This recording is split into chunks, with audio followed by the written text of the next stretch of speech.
बिल्कुल काफ़ी शॉर्टिंग इस समय। और अब चलो एक काम करते हैं, एक बार जरा आपको बता देते हैं कि शो में लाइंड अप क्या क्या है। हमारे साथ एक दमदार पैनल जुड़ने वाला है फंडामेंटल राय देने के लिए। हमारे साथ कोलकाता से राजेश अग्रवाल जुड़ेंगे। मुंबई से टेक्निकल कॉल्स के लिए हमारे साथ जुड़े हैं प्रकाश कावा जी, राजेश पालविया और आशीष चतुर्मोहता। नवाबों के शहर लखनऊ से हमारे साथ हैं मानस जायसवाल। इंदौर से हमारे साथ हैं कविता जैन। 2:20 पर कॉर्पोरेट स्कैन में हमारे साथ फैक्ट FACT के CMD किशोर रुंगटा, उनसे हम खास चर्चा करेंगे। 2:30 बजे यदि बताएंगे सेंसेक्स में होगी किसकी एंट्री, कौन होगा बाहर। 2:40 पर होगा चार का चौका, सस्ता ऑप्शन लेंगे राजेश पालवे से। FNO का सुपरस्टार मानस जायसवाल, चार्ट का चमत्कार आशीष चतुर्मोहता और मिड कैप फंडा देंगे राजेश अग्रवाल। 2:50 पर मार्केट बिग वॉइसेस में हमारे साथ होंगे क्वांट म्यूचुअल फंड के फाउंडर और CIO संदीप टंडन, सबसे बड़ा आउट परफॉर्मिंग म्यूचुअल फंड जो रहा है इंडियन मार्केट में, उसके CIO। 3 बजे यदि बताएंगे डीलिंग रूम में किन शेयरों पर हम फोकस करने वाले हैं। एक बार ट्रेंडिंग शेयर्स देख लेते हैं, उसके बाद अपने गेस्ट के पास जाएंगे। तो ये देखिए कुछ तेजी के शेयर, पहले लूजर्स दिखा देते हैं आज क्योंकि मार्केट डाउन है। तो ऑब्वियसली उसमें सबसे पहले IT आएगा आपके सामने। टेक महिंद्रा, इन्फोसिस, HCL, ये सारे के सारे शेयर्स जो है वो बेसिकली डाउन है। IRCTC जहां पर एक बड़ा OFS आया था वो 6% नीचे और PVR करीब 3.5% नीचे है।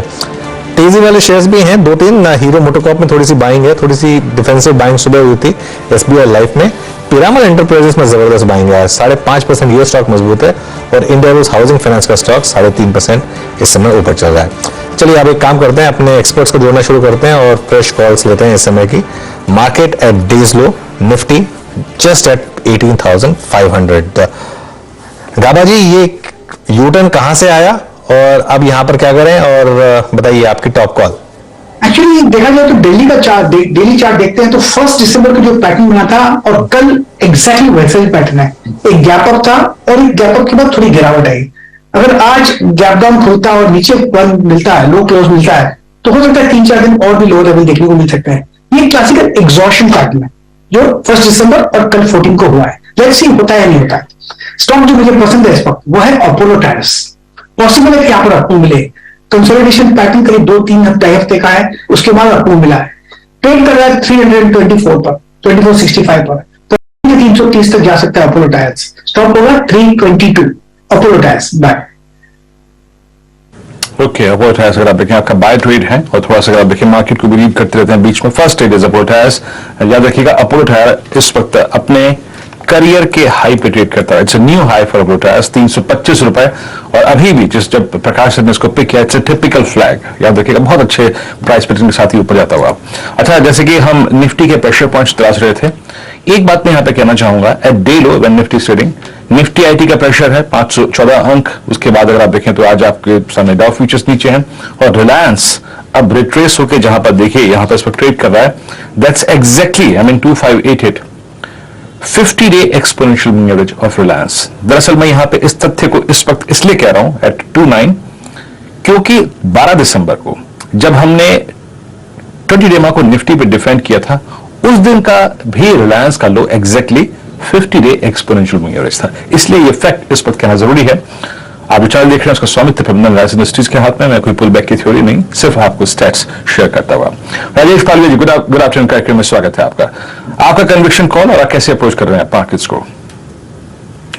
गुड आफ्टरनून मेरे जी, good afternoon Manoj ji, good afternoon.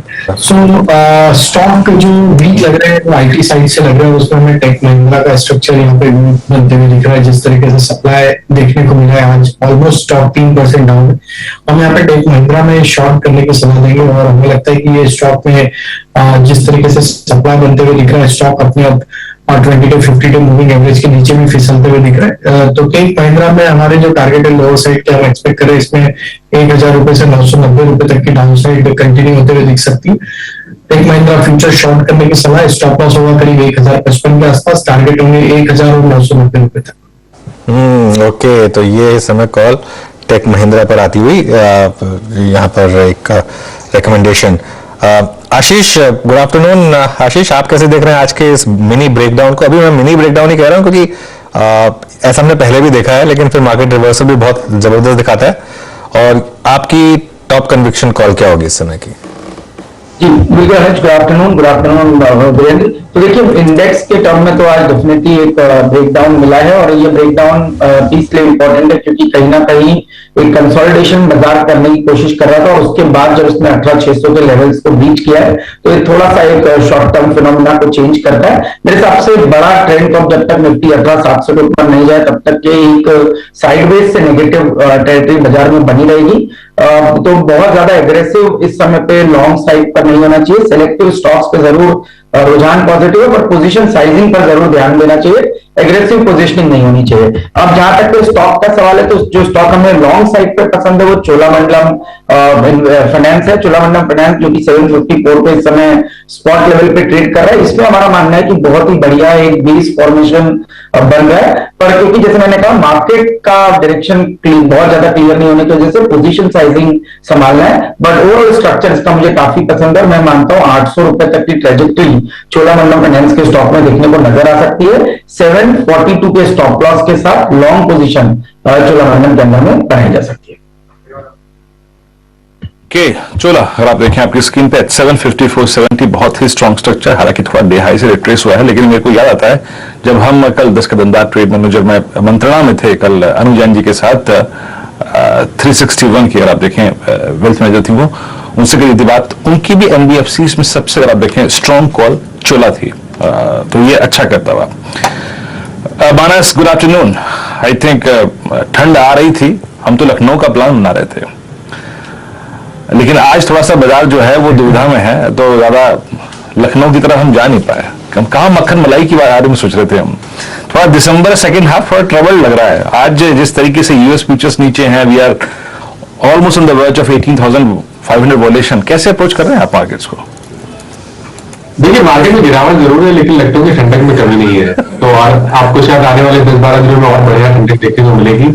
और आप तो दिल्ली में रहते हैं तो वहाँ बहुत अच्छी तरह समझते हैं, तो बिल्कुल प्लान बनाइए। और मैं तो वेट कर रहा हूँ बॉस, 1 साल हो गया करीब करीब वीरेन जी, जब आपने कमिट किया था कि मैं आऊंगा, तो उसका मैं इंतजार कर रहा हूँ उस दिन का।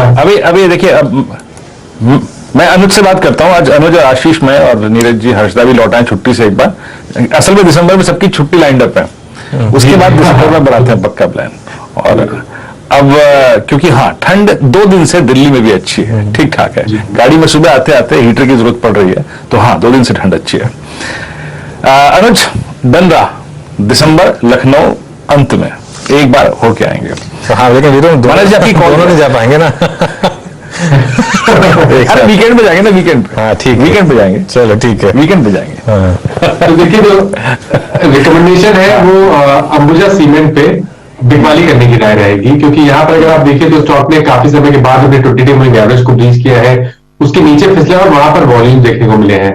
वीकली चार्ट पे जाएंगे तो वहां पर आपको एक इवनिंग स्टार बनते हुए दिखेगा, क्योंकि अभी कंप्लीट नहीं हुआ, कल हमें लास्ट डे है इस वीक का, तो शायद वहां पर आपको इवनिंग स्टार पैटर्न बनेगा, तो गिरावट बढ़ने के चांसेस ज्यादा लगते हैं। इसलिए अंबुजा सीमेंट में बिकवाली करने की राय रहेगी। 577 के स्टॉप लॉस, मैं फ्यूचर्स के लेवल सब आपको बता रहा हूँ, 577 के स्टॉप लॉस से यहाँ पर बिकवाली करेंगे, और 550 तक के टारगेट्स अंबुजा के फ्यूचर्स को देखने को मिल सकते हैं।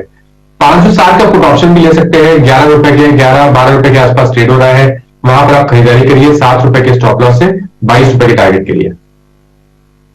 अंबुजा सीमेंट 560 की पुट, बहुत टाइम के बाद अंबुजा सीमेंट पर किसी ने शॉर्ट कॉल दी है, तो क्लियरली एक मार्केट में आपको बता रहा है कि लीडरशिप स्टॉक्स में भी थोड़ा सा दबाव है। अच्छा, मार्केट में थोड़ी सी रिकवरी है, अब 18,500 के नीचे हम फिसले थे, लेकिन उसको अब डिफेंड कर लिया है निफ्टी ने, और अब वहां से ऊपर आ गया, तो वो एक लेवल जो था वो पुट राइटर का जो जोन भी था और जो 20-day एक्सपोनेंशियल मूविंग एवरेज था, उसको अब हम अभी के लिए सक्सेसफुल डिफेंड करने में कामयाब रहे हैं, यही कहना होगा अभी के लिए। तो HDFC और एक्सिस बैंक, ये 2 स्टॉक्स है जिन्होंने थोड़ी मदद की है नीचे के लेवल से थोड़ी रिकवरी में। जैसा कि आप देख रहे हैं डाउन है स्टॉक्स ऑफ कोर्स, लेकिन नीचे के लेवल से थोड़ा सा तो ऊपर यहाँ पर हम आए हैं इस समय पर।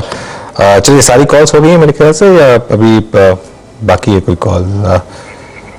ओके, राजेश अग्रवाल जी जुड़ गए हैं हमारे साथ। Rajesh ji good afternoon. राजेश जी, ये पहले तो ये आप अपनी राय दीजिए, जिस तरीके से मार्केट एकदम से वापस डर गया है आईटी स्पेस में, उस पर क्या व्यू है आपका? टेक महिंद्रा, इन्फोसिस, ये सारे के सारे स्टॉक्स, आपको लग रहा है कि वापस एक बार 52 वीक लो जाने की तैयारी है? और वहां पर बाय बनता है या अभी बाय बनता है या अभी बाय नहीं बनता है किसी भी लेवल पर? गुड आफ्टरनून अनिल जी, वीरेंद्र जी और भी पैनल में जो मित्रगण हैं सबको नमस्कार। अगर आप आईटी की बात करें तो कल रात को जो फेड ने कहा कि अभी भी वो 3 बार और रेट हाइक्स की संभावना देख रहे हैं, उसके बाद ऐसा लगा कि ये जो दिक्कतें हैं अभी उतनी खत्म होती हुई नजर नहीं आ रही हैं और फेड की प्राथमिकता जो है वो इन्फ्लेशन कंट्रोल की तरफ है और जिसके कारण से आईटी में थोड़ा दबाव देखा जा रहा है। बट मुझे नहीं लगता है कि ये दबाव बहुत लंबा चलने वाला है, बल्कि मैं तो ये कहूँगा कि ये जो गिरावट आ रही है इसे एक अपॉर्चुनिटी की तरह लेना चाहिए, खास करके दिग्गज आईटी कंपनीज में। जैसे कि हमारी जो हाउस की कॉल है उसमें हमने इन्फोसिस, टेक महिंद्रा अपने क्लाइंट्स को लेने के लिए कहा है। कारण है, एक तो नंबर्स अच्छे आए थे, दूसरे इनके गाइडेंस भी बेटर थी और मुझे लगता है कि जो भी नेगेटिव्स थे ऑलरेडी प्राइस में डिस्काउंट हो चुके हैं और हो सकता है कि बाजार के कारण से कल निफ्टी अगर 100-150 पॉइंट 200 पॉइंट करेक्ट करता है तो जाहिर सी बात है कि सारे ही में दबाव दिखा जाएगा, वो जुदा मसला है। बट अगर फंडामेंटली किसी को मध्यम से लंबी अवधि के लिए पोजीशन बनानी हो तो इन स्टॉक्स में ध्यान रखा जा सकता है। और सबसे बड़ी बात है कि इन्फोसिस, टीसीएस ऐसे जो स्टॉक्स हैं ये अच्छा रिटर्न देते हैं, चाहे वो डिविडेंड के रूप में हो या बायबैक के रूप में हो। साल दर साल ये हमने कई पिछले सालों से होता हुआ देखा है। तो लंबी अवधि के निवेश के लिए मुझे लगता है कि ये गिरावट एक अपॉर्चुनिटी है। ओके, तो आप क्या देखें, कुछ हैवी वेट्स पे पॉजिटिव व्यूज हैं यहाँ पे। आप देखें बतौर इन निवेशक, not exactly like a trader, आपको शायद फोकस तो नहीं करना, लेकिन हाँ थोड़ा इन्वेस्टर के तौर पे आपको थोड़ी बार्गेन बाइंग करने का मौका मिल रहा है तो करिए जरूर। अच्छा राजेश जी, एक स्टॉक आपके आते ही साथ इस कार्यक्रम में अच्छा मूव दे रहा है, मैं उस पर आपकी राय जानना चाहूंगा। लेट्स ब्रिंग बेक्टर्स फूड आपकी स्क्रीन पर। ये स्टॉक दरअसल गौर करना इसलिए भी जरूरी है since we are at the end of CY22, second half of CY22 इस स्टॉक को बिलोंग करता है। पोस्ट लिस्टिंग मुझे याद है इसका, अगर आप देखें लिस्टिंग प्राइस करीब करीब 590-603 हुआ करता था, सिंक हुआ, लो लगाया करीब करीब समझ लीजिए 250 रुपए का। आज ये स्टॉक 451 पे खड़ा है। आपकी रीडिंग है कुछ इस स्टॉक पे क्या राजेश जी? और इस मूव पर सेकेंड हाफ के जहां करीब करीब 300 रुपए चला ये स्टॉक, आपका व्यू? देखिए, मुझे लगता है कि अगर किसी के पास नीचे की होल्डिंग है तो एक बार मुनाफा वसूली करनी चाहिए। अभी नहीं तो कम से कम 470-80 के लेवल से मुनाफा वसूली करने की सलाह रहेगी। जैसा आपने कहा नीचे से बहुत अच्छा स्विंग दिया है, लेकिन अगर आप देखें तो कारोबार उतना फैला हुआ नहीं है, बहुत कंसंट्रेटेड छोटे एरियाज में है। और मुझे लगता है कि जिस तरीके के वैल्यूएशन अब ये 450-500 के लेवल्स के बीच में हो जाएंगे, वो जस्टिफाई करेंगे इस मूव को या लंबी अवधि के निवेशकों को लिए। गिरावट जिस टाइम में थी उस टाइम में बिल्कुल हमने कई बार खरीदारी की सलाह दी है, बट इस वक्त मैं समझता हूं कि अब ये उस लेवल पे आ गया है जहां पर भी लोगों को ये सोचना चाहिए कि थोड़ा मुनाफा वसूली करी जाए। थोड़ी मुनाफा वसूली की जाए। चलिए, मार्केट क्लियरली अब एक ऐसा लग रहा है कि एक बुलेट डॉज की है मार्केट ने। 18,500 को डिफेंड कर लिया है, अब 18,527, 526 निफ्टी पर, तो थोड़ा सा एक यहाँ पर एक कंफर्ट फैक्टर। और बैंक निफ्टी ने तो खैर 43,800 अब अच्छे से डिफेंड कर ही लिया है। तो एक थोड़ा सा एक स्केयर देने के बाद ये देखिए क्लियर, ये लास्ट ग्रीन बार है, ये रीजनेबली बड़ा ग्रीन बार है बैंक निफ्टी में और इसने निफ्टी को भी सपोर्ट किया है। तो अब ऐसा लग रहा है कि 18,500 होल्ड करना चाहिए निफ्टी को। और एक्सपायरी का फैक्टर अब शायद 3 बजे प्ले होगा, उस पर भी बात करेंगे। लेकिन इंटरेस्टिंगली 18,500 अभी के लिए तो निफ्टी ने डिफेंड किया ही है, तो इस पर बात करेंगे। अच्छा, कुछ देर में हमारे साथ एक मैनेजमेंट भी जुड़ने वाली है, उसकी बात भी करेंगे। लेकिन उससे पहले एक आध और स्टॉक पर बात कर लेते हैं जरा। एक बार ना चार्ट लेकर आइए आप प्लीज, पीवीआर का। पीवीआर में एक मिनी ब्रेकडाउन इस समय करीब करीब 4% नीचे यहाँ पर। गावा जी एक बार जरा पीवीआर का चार्ट देखिए, कुछ कॉल यहाँ पर। अपनो बहुत बढ़िया मिला था जब दृश्यम रिलीज हुई थी, फिर एक अपनो मिला करीब 1950-1930 के करीब चला गया। अब उसके बाद जो गिरावट आई है आज, मुझे लगता है ये थोड़ा 1-2 दिन चलेगी। ट्रेड करा 1840 का कोई स्टॉप लगा चले पीवीआर में, एक शॉर्ट ट्रेड बनता है। लोअर लेवल करीब 1750 to 1775 पॉसिबल है, तो यस पीवीआर में थोड़ा एक डिप पॉसिबल है। ओके, पीवीआर में थोड़ा सा एक डिप पॉजिटिव है। अब एक काम करते हैं, अब एक मैनेजमेंट को जोड़ लेते हैं। बजट से पहले फर्टिलाइजर सेक्टर पूरे जोश में है। डीएपी और यूरिया के दाम में काफी करेक्शन हो चुका है। नैनो यूरिया भी अब सप्लाई चेन का एक हिस्सा बन गया है। माना जा रहा है कि नैनो यूरिया आने वाले वक्त में पूरे सेक्टर के लिए एक गेम चेंजर साबित हो सकती है। फर्टिलाइजर सेक्टर के आउटलुक पर बात करने के लिए हमारे साथ जुड़ रहे हैं FACT के चेयरमैन और मैनेजिंग डायरेक्टर किशोर रोंगटा। रोंगटा जी, गुड आफ्टरनून, शुक्रिया जुड़ने के लिए हमारे साथ। तो पहले ये बताइए कि ये इस समय डिमांड कैसी है? क्या एक जो रिसेंट डिक्लाइन आई थी फर्टिलाइजर प्राइसेस में, उसकी वजह से डिमांड इंप्रूव हुई है? क्या आउटलुक लग रहा है आपको इस समय? सर डिमांड तो देखिए ऐसा है, फर्टिलाइजर का डिमांड मोर और लेस सेम रहता है, क्योंकि प्राइस रॉ मटेरियल की प्राइस बढ़े या कम हो, गवर्नमेंट सब्सिडी दे देती है तो फार्मर्स को इसका इम्पैक्ट नहीं पड़ता है। तो मोर और लेस तो हम देख रहे हैं कि जो डिमांड जो है वो कांस्टेंट है और रहना भी चाहिए, क्योंकि फूड सिक्योरिटी का मामला है। तो हमारे हिसाब से डिमांड में ज्यादा कोई फर्क नहीं है, डिमांड उतना ही है और सप्लाई भी एडिक्वेट है। और जो प्राइस का जो वेरिएशन आ रहा है, ऊपर नीचे हो रहा है, उसके लिए सरकार टाइम टू टाइम सब्सिडी को रिवाइज कर देती है, तो इसका इम्पैक्ट फार्मर्स को नहीं जाता। ओके, अच्छा, ये मैंने एक जब इंट्रोड्यूस किया सेगमेंट को तो मैंने एक नैनो फर्टिलाइजर्स की जो बात की थी, क्या आप भी मैन्युफैक्चर कर रहे हैं उसको और इन्वेस्टमेंट कर रहे हैं वहां पर? किस तरीके का कंट्रीब्यूशन देखते हैं आप वहां से? नानो यूरिया का इन्वेस्टमेंट तो अभी नहीं किया है, लेकिन क्योंकि इफ्को ने इसको इन्वेंट किया हुआ है, इफ्को नानो यूरिया बना रहा है, उसको दे रहा है।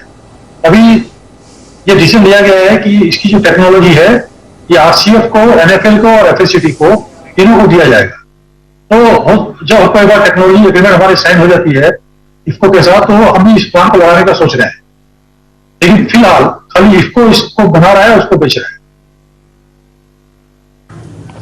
ओके, फॉर द टाइमिंग अगर आप देखें तो शायद इफेक्ट के पास इस संबंध में अगर आप देखें कोई अपडेट नहीं है और बातचीत चल रही है। सर मैं ये पूछना चाहूंगा एग्जैक्टली जो ये फर्स्ट हाफ गुजरा, आई मीन उसमें वॉल्यूम्स किस प्रकार के रहे और स्पेशली सर सेकंड हाफ के लिए आपका आउटलुक क्या है? वॉल्यूम्स कितने ग्रोथ रजिस्टर कर पाएंगे आप लोग? सर देखिए ऐसा है, आप मेरी कंपनी के बारे में बात कर रहे हैं या फर्टिलाइजर इंडस्ट्री की बात कर रहे हैं? नहीं, मैं सिर्फ फैक्ट के बारे में बात कर रहा हूँ सर। मैं अभी ये पूरी डिस्कशन सिर्फ आप तक सीमित रखी हुई है सर। हाँ, तो ये अगर ऐसा है कि हमारा प्रोडक्शन टारगेट है तो हम लोग 10 लाख टन बनाने वाले हैं, 10.5 साढ़े 10 लाख। हमने ऑलरेडी 5 लाख टन बना दिया है फर्स्ट हाफ में, और दूसरा 5 लाख टन बनेगा सेकंड हाफ में।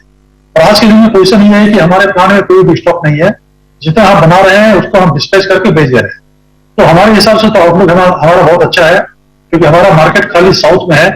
साउथ में बोलने से तेलंगाना, कर्नाटका, आंध्रा, तमिलनाडु एंड केरला, यहाँ पे रिक्वायरमेंट काफी अच्छा है और हमें उम्मीद है कि जितना भी हम 5 लाख टन बनाने वाले हैं ये पूरा पूरा माल बिक जाएगा।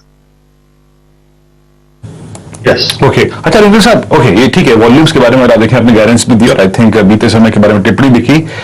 इस CY 22 में सबसे मुश्किल अगर आप देखें, आई मीन एक केमिकल इंडस्ट्री के लिए, फर्टिलाइजर इंडस्ट्री के लिए और इंडस्ट्री के लिए रहे गैस प्राइसेस।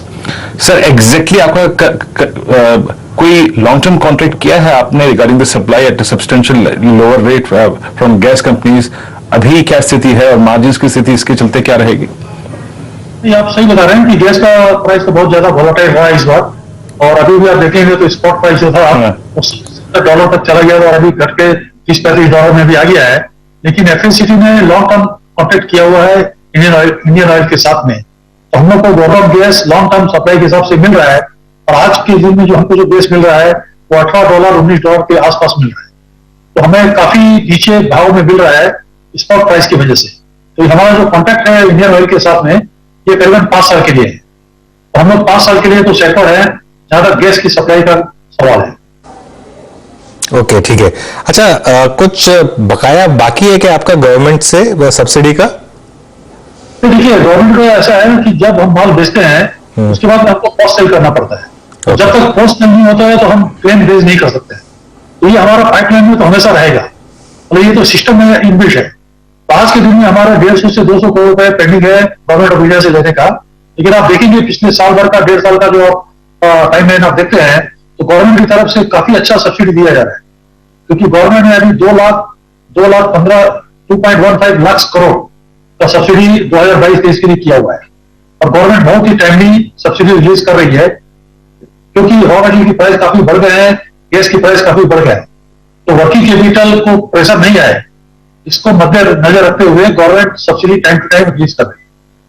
चलिए रंगता जी, शुक्रिया आपका समय निकालने के लिए हमारे लिए और बात करने के लिए। तो ये FSCT आज का टॉप गेनर 20% का मूव, इनफैक्ट इस समय इस स्टॉक में यहाँ पर आपको आता हुआ दिखाई देगा।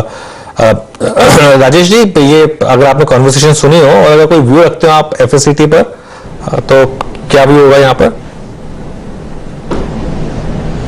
देखिए, फर्टिलाइजर ऐसे स्पेस बहुत अच्छा कर रहा है। दूसरी तिमाही के नतीजे प्राइस सभी के अच्छे आए थे और जिस तरीके से ये कह रहे हैं कि गवर्नमेंट की जो उधारी है इनकी वो थोड़े से लोअर लेवल्स में है, डिमांड हाई है, जो भी प्रोडक्शन हो रहा है बिकता जा रहा है, तो ये सिर्फ फैक्ट के लिए नहीं बल्कि पूरे फर्टिलाइजर स्पेस के लिए काम कर रहा है। और चूंकि मुझे लगता है कि बजट अब बहुत सामने में खड़ा है, तो एक बजट प्ले भी हो सकता है, चाहे वो फिर फैक्ट हो, RCF हो। एज ए हाउस हमने हमारे क्लाइंटों को दीपक फर्टिलाइजर रिकमेंड कर रखा है और कोरोमंडल रिकमेंड कर रखा है। इवन हमें चंबल भी बहुत अच्छा लग रहा है। लेकिन जहां तक सवाल है प्राइस पैटर्न का, क्या गजब मूव दिया है फैक्ट ने, इनफैक्ट और राष्ट्रीय केमिकल फर्टिलाइजर्स ने। इनफैक्ट मैं NFL को अगर देखूं तो NFL भी आपकी स्क्रीन पर करीब करीब 6970 की जोन में ट्रेड कर रहा है। अगर मैं चार्टी के लिए अगर आप देखूं आशीष, अगर इस अपसाइड को प्ले करना है स्टिल, अगर मैं विजुअली देखूं इस वक्त राष्ट्रीय केमिकल फर्टिलाइजर्स फैक्ट को और NFL का प्लेसमेंट बहुत स्ट्रांग है। इनफैक्ट NFL का चार्ट मेरी स्क्रीन पर इस वक्त ऑलमोस्ट 2009 से फ्लोट कर रहा है। ये इसकी प्लेसमेंट अच्छी है, स्पेशली आज की कैंडल काफी इंप्रेस कर रही है। और मैं आज की कैंडल को अगर इंक्लूड कर दूं तो इट्स ऑलमोस्ट आई थिंक 13 साल का स्लोपिंग डाउनवर्ड चैनल बाइसेक्ट होता हुआ 70-30 पे। आपका व्यू क्या है इस स्टॉक पे? जी, तो देखिए चार्ट्स पे तो बहुत ही बेहतरीन ब्रेकआउट हुआ है। इनफैक्ट आज का जो वॉल्यूम जो करीब करीब 2.5 करोड़ शेयर के ऊपर का आज वो ट्रेडिंग वॉल्यूम एक्टिविटी हो चुकी है, वो अपने आप में ही बहुत सिग्निफिकेंट है। जो हमने लास्ट एटलीस्ट मेरा जो ध्यान है कि इसमें करीब करीब 1-1.5 साल में तो नहीं देखी गई है। तो ये बहुत ही स्ट्रॉन्ग वॉल्यूम के साथ स्टॉक में अपने मंथली चार्ट पर बड़ा ब्रेकआउट दिया और ये ब्रेकआउट हुआ है करीब 65 के ऊपर। तो मेरे हिसाब से एक बहुत बड़ा बेस 65 पे बनेगा। 65 को स्टॉप लॉस रखकर अगर से आप एक लॉन्ग पोजीशन देखें तो ये स्टॉक पहले 79 तक आएगा, बट जिस तरह के लॉन्ग टर्म चार्ट्स में बिहेवियर में चेंज है, ये 79 लेवल के लेवल भी इवेंचुअली क्रॉस होते हुए नजर आ सकते हैं और तब शायद स्टॉक 85-86 की ट्रेजेक्टरी भी दिखा सकता है। तो एक अच्छी अपसाइड NFL के स्टॉक में देखने को नजर आ सकते हैं। बट एक मैं अगर छोटा सा डिस्कशन दूंगा कि इसको हम फंडामेंटली ट्रैक नहीं करते, तो इसलिए कोई बहुत एग्रेसिव कमेंट नहीं, क्योंकि हम चाहते दोनों चीजों का कॉम्बिनेशन देखकर हम स्टॉक की बात करें तो उस कॉन्टेक्स्ट में नहीं समझ में आता। बट टेक्निकली एक बहुत ही बेहतरीन ब्रेकआउट यहाँ पर नजर आ रहा है। तो ये आशीष जी का स्टैंडर्ड डिस्क्लेमर है, याद रखिएगा। ये एक आंशिक कहीं ना कहीं जिसे कहते हैं ना आउटलुक है। आशीष इसके फंडामेंटल पहलू से अगर आप देखें बहुत वाकिफ नहीं है या फिर उस पर अपडेटेड नहीं है, उस पर टिप्पणी नहीं कर रहे हैं। It's a pure technical call. दरअसल आशीष का जो भी व्यू इस स्क्रीन पर जाता है वो एक टेक्नो फंडा कॉल होती है। तो इस वक्त सिर्फ एक टेक्निकल व्यू आपसे शेयर किया गया है। अच्छा, इस बीच कुछ स्टॉक्स को ऐसे लेके आते हैं जिस पर थोड़ा डिफरेंट तरीके से हमें बात करनी पड़ेगी, जिनका क्लास इस पूरे रन में पिछले 10 दिन के कुछ डिफरेंट रहा। RBL जिसका जिक्र अनुज ने सुबह किया भी था, और एक है ब्रिटानिया। पहले राजेश जी के पास चलते हैं, सॉरी मानस जी के पास चलते हैं। मानस, लुक एट ब्रिटानिया एट 4470। अब ये पूरे FMCG स्पेस का सबसे एग्रेसिव स्विंग बन गया है CY22 का। मैं अगर कंपेयर करूं, फरवरी का भाव था 3053, नाउ इट्स 4470, यानी ऑलमोस्ट करीब करीब 1500 रुपए का स्विंग। मानस, जिसने भी लिया था या जिसके पास डिलीवरी है उसके लिए आपका व्यू, और अभी यहां से आगे का व्यू क्या लगता है, कितना अपसाइड बाकी है? क्योंकि मैं चार्ट के लिए एक तो चीज देख रहा हूं कि जो प्राइस पैटर्न एग्जैक्टली 4 नवंबर से लेकर 22 नवंबर के बीच में था, एग्जैक्टली वही फ्लैग अब फिर पिक्चर में है। मानस, तो देखिए, चार्ट के चमत्कार के लिए मैंने ब्रिटानिया को शॉर्टलिस्ट करके रखा था कि अगर बाय रिकमेंडेशन देना होगा तो मैं डेफिनेटली ब्रिटानिया में दूंगा। और क्लियर कट एक फ्लैट पैटर्न का ब्रेकआउट है और अभी भी मेरा समझना है कि करंट लेवल्स पे भी खरीदारी की जा सकती है। 4435 ये कैश के लेवल्स है, 4435 के लेवल्स पे आपको स्टॉप लॉस रखना है, करंट लेवल्स पे खरीदारी करनी है। आई थिंक सबसे पहले तो 4525 के लेवल्स टेस्ट होंगे, लेकिन अगर हम इस फ्लैट पैटर्न के हिसाब से चले तब शायद आपको पोजिशनल बेसिस पे 4600 तक के भाव भी देखने को मिल सकते हैं। तो करंट लेवल्स पे भी आप ब्रिटानिया में खरीदारी कर सकते हैं। अच्छा देखिए, मैं शायद थोड़ा जल्दी बोल दिया कि निफ्टी में 18,500 डिफेंड कर लिया, अब 18,489 इस समय। और बैंक निफ्टी देखिए 43,800 के ठीक नीचे इस समय इंटरडे चार्ट्स लेकर आइए दोनों के, निफ्टी और बैंक निफ्टी के। ये लास्ट 5 मिनट में एक हल्का सा मिनी ब्रेकडाउन वापस। और एक बार डॉलर रुपी का इंटरडे चार्ट लेकर आइए जरा, डॉलर रुपी इंटरडे चार्ट, वो जरा आपकी स्क्रीन पर आएगा। और ये शायद आज एक दोनों चीजों को अगर आप जोड़ दें, जो निफ्टी गिरा है, बैंक निफ्टी गिरा है, और जिस तरीके से ये डॉलर रुपी एकदम से देखिए क्या एक मूव डॉलर रुपी ने दिखाया, एकदम से डेज लो पर आता हुआ, वो चार्ट इन्वर्स होता है क्योंकि डॉलर को हम ट्रैक कर रहे हैं 82.68, तो वो एक शायद एक बता रहा है कि आज शायद थोड़ी सी एफआई सेलिंग पिकअप हुई है। अब 18,480 निफ्टी पर, तो ये देखना है कि यहाँ पर ये डिफेंड होता है या नहीं, लेकिन एक अच्छा खासा ब्रेकडाउन, मिनी ब्रेकडाउन आप इस समय स्क्रीन पर देख रहे हैं, तो एक इस पर एक नजर रखिएगा। पालवी जी, एक ये आईसीआईसीआई बैंक पे जरा एक राय दीजिए, एक स्ट्रॉन्ग स्टॉक लेकिन आज सुबह से वीक रहा है ये, इस पर क्या व्यू है इस समय? तो अनुज देखिए, जिस तरीके से मार्केट में सप्लाई प्रेशर यहाँ पर आज के सेशन में देखने को मिला, तो आईसीआईसीआई में भी हम देखें तो पिछले कुछ हफ्तों से हम देखें तो हायर साइड पे एक रेजिस्टेंस फेस करते हुए दिख रहा है, जो कि काफी स्ट्रॉन्ग रेजिस्टेंस बना हुआ है 940 के जोन में। मल्टीपल अटेम्प्ट में भी वो स्टॉक उसको अभी क्रॉस करने में कामयाब नहीं रहा है। आज की जिस तरीके की वीकनेस स्टॉक में बनी है, हमें लगता है कि यहाँ पे इंपॉर्टेंट लेवल जो रहेगा वो 910 के आसपास है, वो काफी इंपॉर्टेंट रहेगा, क्योंकि अब स्टॉक का ये ऑलमोस्ट 50 डे मूविंग एवरेज है। हमें लगता है अगर 910 के नीचे फिसलता है तो थोड़ा यहाँ पे प्रॉफिट टेकिंग और एक्सटेंड होते हुए दिख सकता है, जो कि स्टॉक को 880 की तरफ भी लेके जा सकता है। तो हमें लगता है थोड़ा अभी यहाँ पे वेट करना चाहिए कंफर्मेशन का। वीकनेस तो यहाँ पे जरूर बनी है, 940 के बाद फ्रेश अपमूव कंटिन्यू होगा, पर टाइम भी हमें लगता है कि ये स्टॉक में थोड़ा प्रेशर एक्सटेंड हो सकता है, 880 की तरफ ये स्टॉक फिसलते हुए दिख सकता है। ओके, तो देखिए इस समय मार्केट में एक थोड़ा सा सेलिंग प्रेशर यहाँ पर आता हुआ, और एक बार कंट्रीब्यूशन प्लेट लेकर आइए, आप नोटिस करेंगे कि Reliance, HDFC bank, ICICI bank और इन्फोसिस, ये 4 हैवी वेट्स हैं जिन्होंने काफी प्रेशर डाला इस समय निफ्टी के ऊपर, और एचडीएफसी ट्विंस, इन्फोसिस, रिलायंस, ये सब प्रेशर डालते हुए मार्केट पर। अब बाजार की नजर एक और चीज पर है, कल सेंसेक्स में होने वाले बदलाव पर सबकी नजर होगी। क्या होंगे बदलाव और किस तरीके के फ्लोज उसके वजह से दिख सकते हैं, इस पर जानकारी देने के लिए यतिन जुड़ गए हमारे साथ। यतिन, हाय, गुड आफ्टरनून। गुड आफ्टरनून अनुज। देखिए, सबसे पहले जो अहम बदलाव हैं जो सेंसेक्स में आप देखने वाले हैं कल, क्योंकि रीबैलेंसिंग कल होगी, इफेक्टिव डेट जो है सोमवार को लगेगा T+2 बेसिस पे। टाटा मोटर्स जो है वो इंक्लूड हो रहा है सेंसेक्स में, और डॉक्टर रेड्डीज जो है वो एक्सक्लूड हो रहा है। तो 2 स्टॉक्स जहां बड़ी रीबैलेंसिंग होगी वो है टाटा मोटर्स, जहां आपको लगभग 2.5 करोड़ शेयर्स की बाइंग यानी खरीदारी दिखेगी। $100 मिलियन के आसपास, 100 से $125 मिलियन के आसपास ब्रोकरेज मान रहे हैं कि यहाँ इन्फ्लो होंगे। डॉक्टर रेड्डीज में ऑन द अदर हैंड आप देखेंगे 18 लाख शेयर्स की सेलिंग है।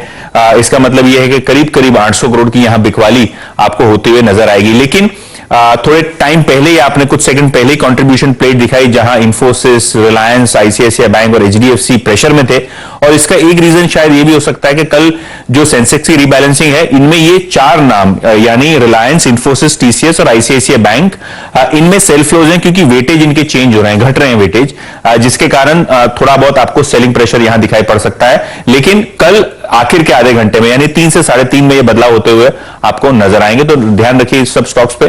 सेंसेक्स रीबैलेंसिंग के पीछे शायद यहाँ अच्छे वॉल्यूम्स आपको कल देखने को मिले। ओके यतिन, शुक्रिया इस जानकारी के लिए। तो सेंसेक्स की रीबैलेंसिंग का एक इम्पैक्ट मार्केट में इस समय जरा नजर रखिए। अब जो हो रहा है निफ्टी में आज डाउन साइड पर कमाल, 18,500 के हम नीचे हैं, 18,475 इस समय निफ्टी। और बैंक निफ्टी में एक आज मुझे लग रहा है कि काफी लोग फंसे हैं बैंक निफ्टी में, क्योंकि एक बार वो नीचे का लेवल टूटा कल का लो, उसके बाद से लगातार वन वे डिक्लाइन, 43,800 पर भी सपोर्ट नहीं, 43,760 यहाँ पर, 18,450 के पुट करीब करीब 6 रुपए पर। तो देखना होगा कि यहाँ पर किस तरीके के मूव्स आगे जाकर बनेंगे। लेकिन एक काम करते हैं, अब मेरे ख्याल से राजेश जी वापस जुड़ गए हमारे साथ। राजेश जी, ये जो सेंसेक्स इंक्लूजन है थोड़ा सरप्राइजिंग था, हालांकि टाटा मोटर्स, यहां पर क्या व्यू है आपका?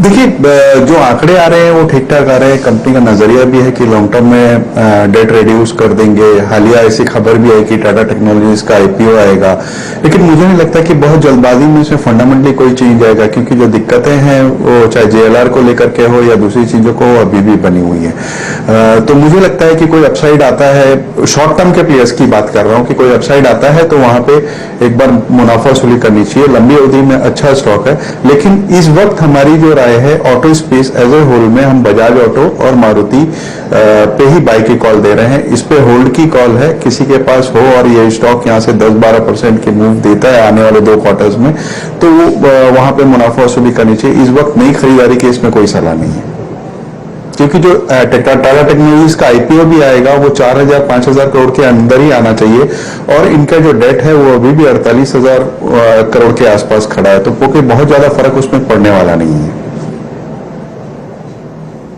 ओके, आपका अगर आप देखें व्यू यहाँ पे टाटा मोटर्स पे, बजाज ऑटो आपका अगर आप देखें एक टॉपिक रहेगा अलॉन्ग विद मारुति। ऑटो में सिर्फ राजेश जी के 2 ही व्यू हैं ये इस वक्त लॉन्ग साइड पे। मीनवाइल आपका निफ्टी पर 20 डे एक्सपोनेंशियल मूविंग एवरेज गया। इस सेलिंग प्रेशर में आप देखें तो आपने वॉलेट कर दिया 20 डे एक्सपोनेंशियल मूविंग एवरेज। अब ये बात का जिक्र मैं इसलिए यहां पे कर रहा हूं क्योंकि अब यानी 17 अक्टूबर को ये जो हमारा अपस्विंग शुरू हुआ था, जब हम करीब करीब आप समझ लीजिएगा कि 17,200 से 18 ऑलमोस्ट 800 देख के आए, 900 देख के आए। इस पूरे टाइम फ्रेम मात्र 4 सेशन में हमने 2 बार 20 डेमा को वॉलेट कर दिया। यानी इस समय अवधि में ये पहली बार ऐसा हुआ कि 2 कंसेक्यूटिव अगर आप देखें 20 डेमा के वॉलेशंस आए हैं। ऑल्दो अभी क्लोजिंग देखना बाकी है, बट स्टिल आई मीन आपने उसको एक बार वॉलेट कर दिया तो कर दिया। कविता जैन हमारे साथ जुड़ चुकी हैं बातचीत करने के लिए। अब कविता जी गुड आफ्टरनून कार्यक्रम में स्वागत है। प्रेशर है, डेफिनेटली है, और जब एक्सपायरी के दिन पुट राइटर्स का कन्विक्शन खराब होता है तो वो थोड़ा पेन एक्सटेंड करता है अगले कुछ दिनों तक। आपका व्यू मार्केट्स पे और आपका कॉल इस वक्त का। Yeah, very good afternoon, Virenji. Good afternoon, everyone.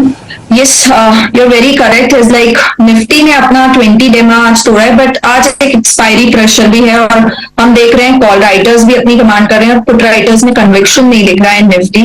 Although bank Nifty पर हमारा 20 डे में अभी सिक्योर है, बट वहां भी कॉल राइटर्स ने अपनी पोजीशन बनाए हुए हैं। सो पॉसिबल है कि हम 1 या 2 दिन फर्दर ये करेक्टिव मोड में मार्केट को देखें, बट मेरा जो नजरिया सिंस अभी मेजर ब्रेकडाउन मुझे बैंक निफ्टी पर नहीं दिखा है, still not on the shorting side right now. हम कोशिश कर रहे हैं फर्टिलाइजर पैक और बजट थीम को ध्यान में रखते हुए कुछ स्टॉक पिकिंग करने की मीनवाइल इन दिस करेक्शन। सो यहाँ कोरोमंडल इंटरनेशनल, इसका चार्ट सेटअप काफी साउंड है और वीकली चार्ट पर आप देखें तो अपने एवरेजेस को निकालते हुए हमारा डेली चार्ट एक अच्छे इनगल्फिंग फॉर्मेशन के बाद है, फॉलो थ्रू बाइंग दिखा रहा है 3-4 दिन की गिरावट के बाद। स्लैंडिंग ट्रेंड लाइन जो आप देख रहे हैं 1080 से जिस तरीके से इसने करेक्शन लिया था, उस स्लैंडिंग ट्रेंड लाइन का ब्रेकआउट भी आते हुए दिखता है इस काउंटर पर। तो मुझे लगता है ये नॉट ओनली फॉर इंट्राडे, थोड़ा सा पोजिशनल नजरिया रखें तो डिक्लाइन अप टू 950 तक आप इसे बाइंग करें, और जो लोग ट्रेड के पर्सपेक्टिव से अभी पकड़ना चाह रहे हैं तो 955 का एक स्टॉप लॉस मेंटेन करना चाहिए। मुझे लगता है ऊपर में 990 तक के लेवल्स इस पर आते हुए दिखेंगे। टिल टाइम जब तक ये अपने 950 के लेवल्स को संभाले हुए हैं, मुझे लगता है डिक्लाइन कोरोमंडल में बाय की तरह देखना चाहिए। पोजिशनली मुझे लगता है ये दोबारा 1016 के लेवल्स की तरफ बढ़ता हुआ दिख रहा है। ओके, कोई मुझे लग रहा है तो आपकी कॉल है। इस बीच अनुज मार्केट्स डे लो 18,470 20 डे में गया, साथ ही साथ आपका बैंक निफ्टी अब पुट राइटर्स का जो सबसे स्ट्रॉन्ग कन्वर्शन जोन था उसके नीचे फ्लोट करता हुआ, और डाउ जोन्स फ्यूचर्स अनुज अब करीब करीब समझ लीजिएगा कि 250 अंक नीचे, यानी एक्सपायरी डे में आई थी अनुज ये वॉल्यूशन पुट राइटर्स के जोन्स का वॉलेट होना एक्सपायरी डे पर थोड़ा पेनफुल रह सकता है। बिल्कुल। देखिए एक डॉलर रुपी देखिए वो खासतौर से बहुत इंपॉर्टेंट है, 82.73 इस समय डॉलर रुपी। मैं उसको इसलिए जोड़ रहा हूँ क्योंकि ये एक बहुत इंपॉर्टेंट फैक्टर है मार्केट के लिए। ये सिर्फ जो आज की जो डिक्लाइन है ये सिर्फ एक एक्सपायरी रिलेटेड मुझे लग नहीं रही है। एक्सपायरी एक मियर कोइंसिडेंस है। ये आज एक शायद ये जिस तरीके से रुपी ने मूव किया है एक शायद एक इंडिकेशन है कि एक करेक्शन की स्टार्ट हुई है, और देखिए मूविंग एवरेजेस की खैर बात होती रहती है वो अलग साइड पर, लेकिन एक मार्केट का प्राइस बिहेवियर इंपॉर्टेंट होता है, किस तरीके से मार्केट बिहेव कर रहा है वो इंपॉर्टेंट होता है। कल जिस तरीके से यूएस मार्केट ने बिहेव किया वो एक कॉन्फिडेंस दे रहा था कि ठीक है, एक फेड ने कुछ बोला है लेकिन मार्केट अब उसको ज्यादा तवज्जो नहीं दे रहा है। लेकिन आज जिस तरीके का फ्यूचर्स का बिहेवियर है, अगर आज रात को मार्केट यूएस का बहुत ज्यादा गिरा है, देखिए विक्स भी आज काफी दिनों के बाद ऊपर आया है, तो विक्स में भी एक साइंस है बॉटमिंग आउट के। तो जिस तरीके मार्केट लीडिंग स्पेस जो है बैंक निफ्टी, अब वो मार्केट के इस डिक्लाइन को लीड कर रहा है। तो ये जो सारे फैक्टर्स हैं, ये जिस तरीके से इस समय एक काम कर रहे हैं, ये एक आपको इंडिकेट कर रहे हैं कि शायद एक करेक्शन की शुरुआत हो चुकी है। बाय ऑन डिप्स चल रहा है अब तक, ठीक है, हो सकता है ये डिप भी बाय हो जाए और 2 दिन के बाद लगेगी ये अच्छी डिप थी बाय करने की, लेकिन आज मार्केट ने एक इंडिकेशन दिए कि एक शायद पहली एक डिसेंट करेक्शन के लिए मार्केट अब तैयारी कर रहा है। अच्छा, अगला लेवल टू वॉच निफ्टी पर बाय द वे होगा 18,200 का करीब, वो 50 डे एक्सपोनेंशियल मूविंग एवरेज है निफ्टी का, 18,180 18,190 हिस्टोरिकली एक इंपॉर्टेंट सपोर्ट रहा है मार्केट के लिए, तो वो एक सपोर्ट लेवल होगा वॉच आउट करने के लिए। लेकिन सुबह तो खैर कल्पित था आईटी, इस समय सेकंड हाफ का कल्पित है बैंक निफ्टी। अब सेकंड हाफ में आप आईटी को ब्लेम नहीं कर सकते, सेकंड हाफ में जो ब्लेम आ रहा है पूरा का पूरा ये आ रहा है बैंक निफ्टी की वजह से। बैंक निफ्टी अब 43,700 को भी ब्रेक कर रहा है। अच्छा, वो 18,450 की पुट एक बार लेकर आइए, मैंने जिसका रेफरेंस दिया था आपको कि 6 रुपए पर थी वो पुट, अब देख लेते हैं वो कहां पर ट्रेड कर रही है। और 2 एक्सपायरी पहले भी मार्केट ने आपको एक बहुत अच्छी एक स्विंग दी थी अपसाइड पर, इस समय वो स्विंग आपको डाउन साइड पर मिल रही है। अब 18,447 वो 6 रुपए वाली पुट अब देखिए हो गई, हाँ अब ये देखिए हो गई 16 रुपए की। ये 6 रुपए की थी जब मैंने इसका जिक्र किया था कि 18,450 की पुट पर ध्यान रखिएगा, क्योंकि मार्केट में क्लियरली एक इस समय ब्रेकडाउन विजिबल है। गाबा जी, निफ्टी में अगर कोई लॉन्ग है इस समय तो बने रहे या बस अब मार्केट ने वार्निंग दे दी निकलने की?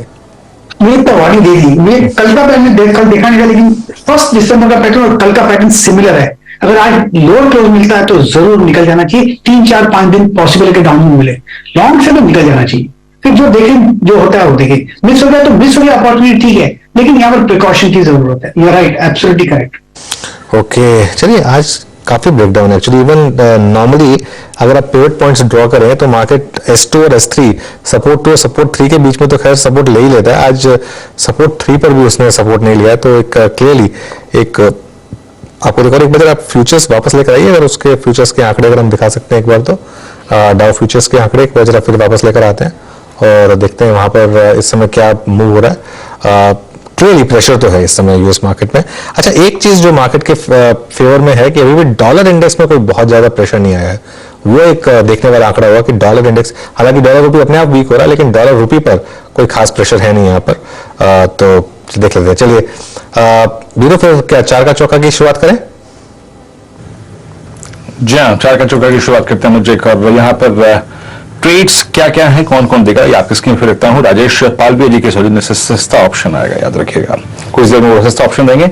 4 के चमत्कार आशीष चतुर्मुदा जी, मिड कैप फंडा राजेश अग्रवाल जी देंगे आज, और साथ ही साथ मानस जायसवाल FNO सुपरस्टार की वकालत करेंगे आज की क्या देना है।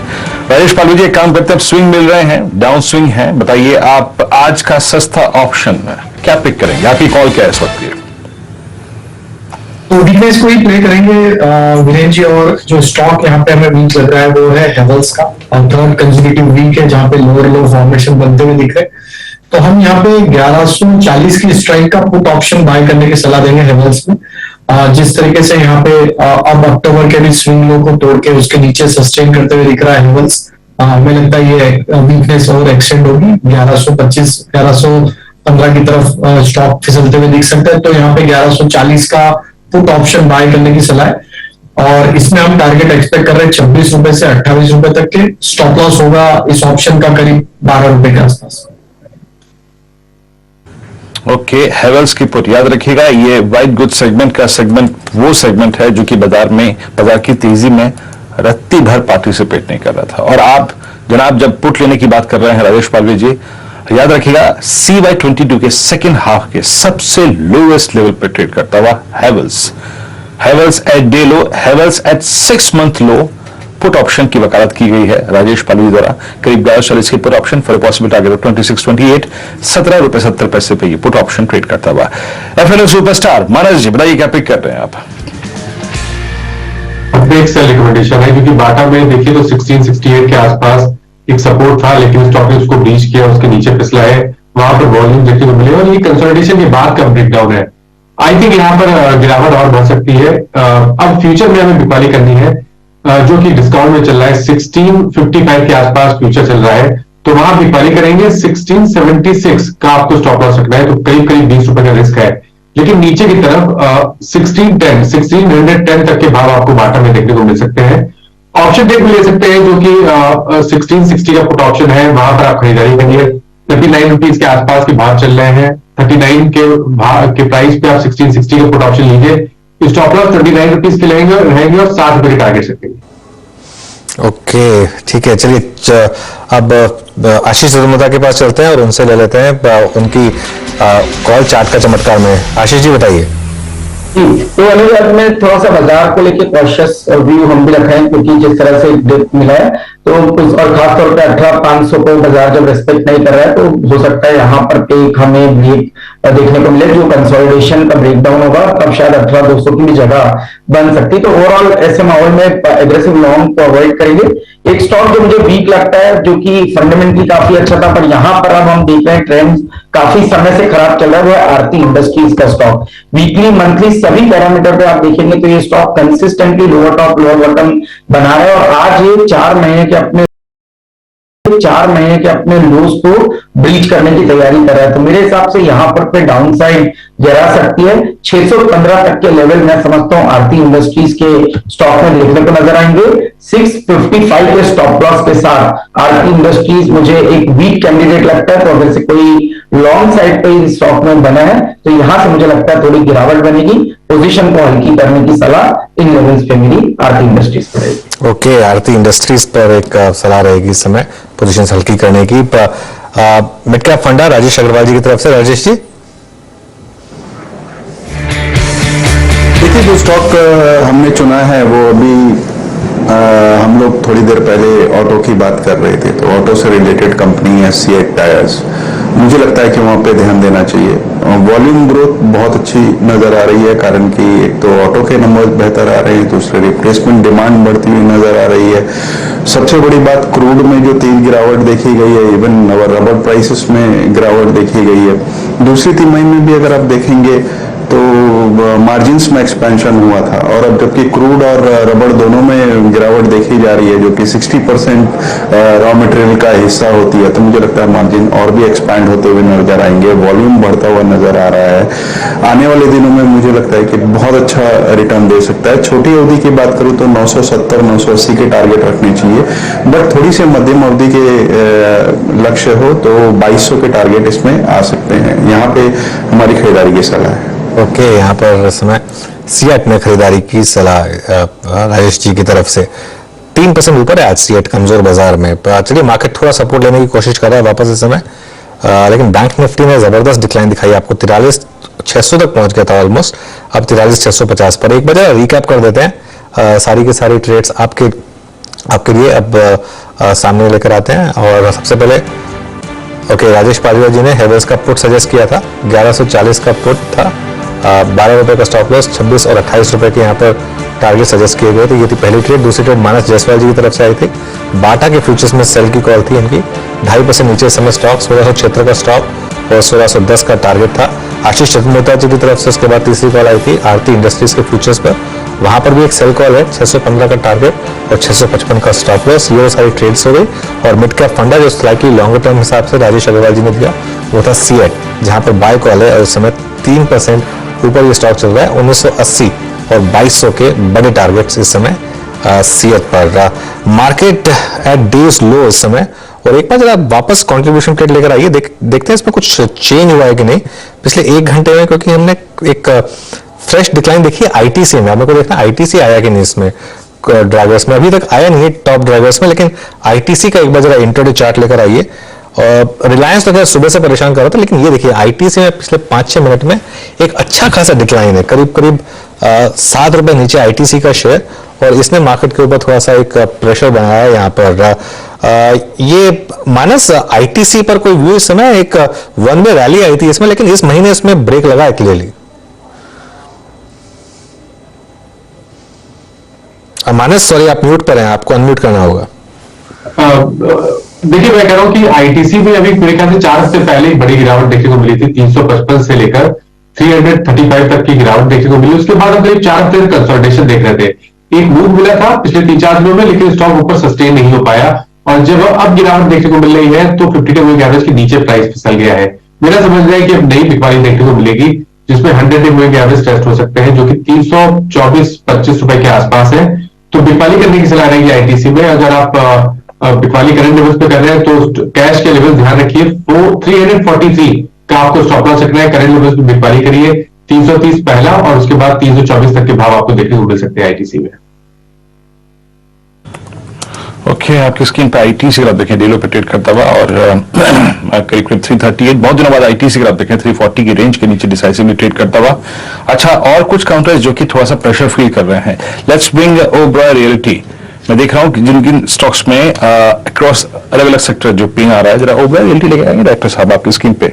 11 रुपए नीचे, और एक सेकेंड, यस 902, ये अपने 200 डे एक्सपोनेंशियल मूविंग एवरेज की तरफ बढ़ता हुआ।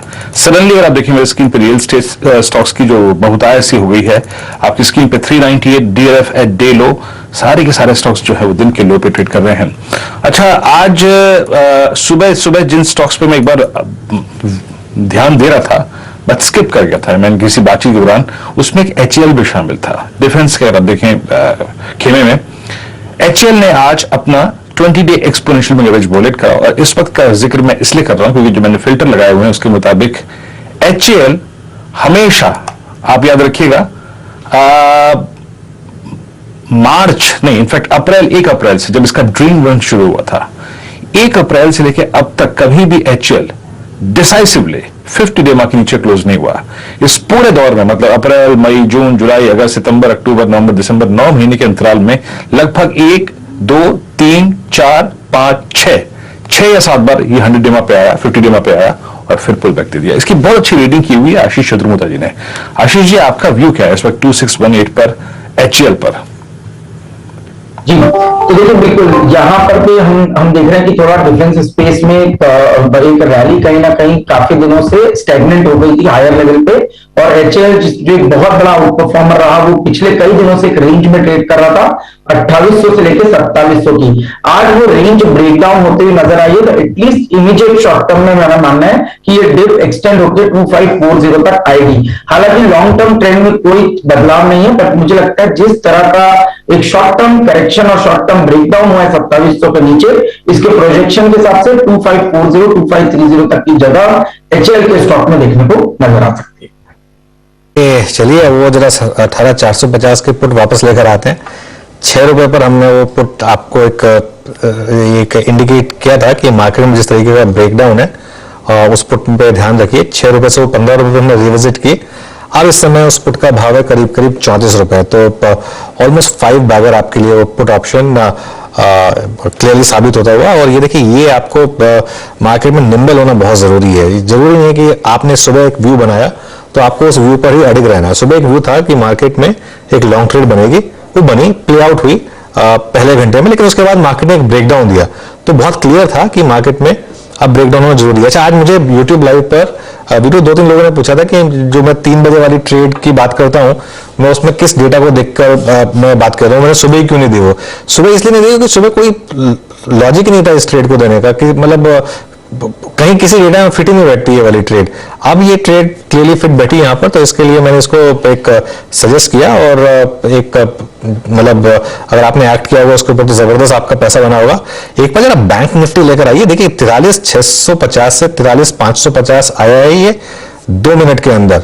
जबरदस्त सेलिंग प्रेशर, 43,650 से 43,550, एक लगातार वन वे डिक्लाइन, तो एक डिक्लाइन बढ़ रहा है यहाँ पर। इसको रिविजिट करते रहेंगे, लेकिन इस समय बिग मार्केट वॉइसेस में हमारे साथ जुड़ गए हैं क्वांट म्यूचुअल फंड के फाउंडर और CIO संदीप टंडन। जैसा हमने पिछली बार भी कहा था, संदीप टंडन का जो फंड है, और जो पूरा का पूरा फंड हाउस है, उसने मार्केट को जबरदस्त तरीके से आउट परफॉर्म किया है। Sandeep ji, good afternoon. तो एक मार्केट पर इस समय क्या भी लग रहा है आपको? एक जब हम स्टेप इन कर रहे हैं 2023 में, आपको लग रहा है कि थोड़ा टफ ईयर होने वाला है 2023 कंपेयर टू 2022? मैं टफ तो नहीं बोलूंगा, मैं इतना जरूर बोलूंगा कि वॉलेटाइल ईयर रहने वाला है, लेकिन काफी चीजें इसमें इंप्रूवमेंट पे है। अगर हम इमीडिएटली बात करेंगे तो ठीक है, छोटा मोटा करेक्शन है क्योंकि बहुत कॉम्प्लेक्सी बिल्ड हो गई थी मार्केट में, तो करेक्शन हेल्दी भी होता है, तो वो फेस में है। बट अगर हम ग्लोबल देखें, लार्जर पर्सपेक्टिव देखें, जैसे हम सितंबर 2021 में हम लोग बोल रहे थे ग्लोबल लिक्विडिटी पीक आउट हो गई है, रिस्क एपेटाइट पीक आउट हो गई है, अभी उसका रिवर्सल दिखता है, ग्लोबल लिक्विडिटी बॉटम आउट हो गई है। तो एक अच्छा सेंस है, और आपको जब लिक्विडिटी बॉटम आउट होती है तो उसका इमीडिएट इंपैक्ट नहीं दिखता है, बट थोड़े लैग से एक कंस्ट्रक्टिव अप्रोच आएगा। तो अगर जैसे लिक्विडिटी एक्सपैंड होगी तो एक तो आपका पी एक्सपेंशन हो जाता है, और दूसरा जैसे लिक्विडिटी बिल्ड होती है रिस्क एपेटाइट भी थोड़ा फॉलो करेगा, तो हमको दोनों चीजें अच्छी लगती हैं। तो लैग इफेक्ट से ऐसा लगता है कि 2000, अगर हम आज के डेटा पे बात करें तो 2023 उतना खराब नहीं होगा डिफरेंट एसेट क्लास के लिए, इतना 2022 गया। ग्लोबली बात करें, हम इंडिया की बात नहीं कर रहे हैं इसमें। ओके, ठीक है। तो इस समय फिर मार्केट में संदीप जी स्ट्रैटेजी क्या है? क्योंकि आखिर आपकी स्ट्रैटेजी डिफरेंट होती है और आप उस हिसाब से मार्केट का आउटफॉर्म भी करते आते हैं, लेकिन एक बड़े सेक्टर्स को लेकर, खासतौर से बैंक्स और आईटी को लेकर जो एक डायकॉटमी बनी हुई है मार्केट में, वो आपको लग रहा है कि एक्सटेंड होगी अगले साल भी?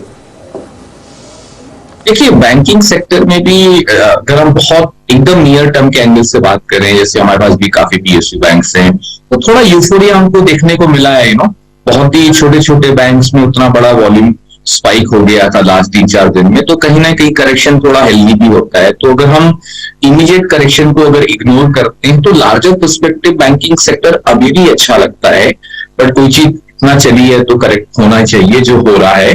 बट अगर हम 2023 के पॉइंट ऑफ व्यू से बात करें, जिस तरह जो हमारा ओवरऑल थीसिस है कि मैन्युफैक्चरिंग एक थीसिस प्ले आउट होगी, उससे लिंक्ड जितने सेक्टर हैं बैंकिंग पर्टिकुलरली, तो अच्छा कंटिन्यूस परफॉर्मेंस देगा। उसके अंदर हमको स्टॉक सिलेक्शन देखना पड़ेगा कि किस लेवल पे क्या पार्टिसिपेट करना है।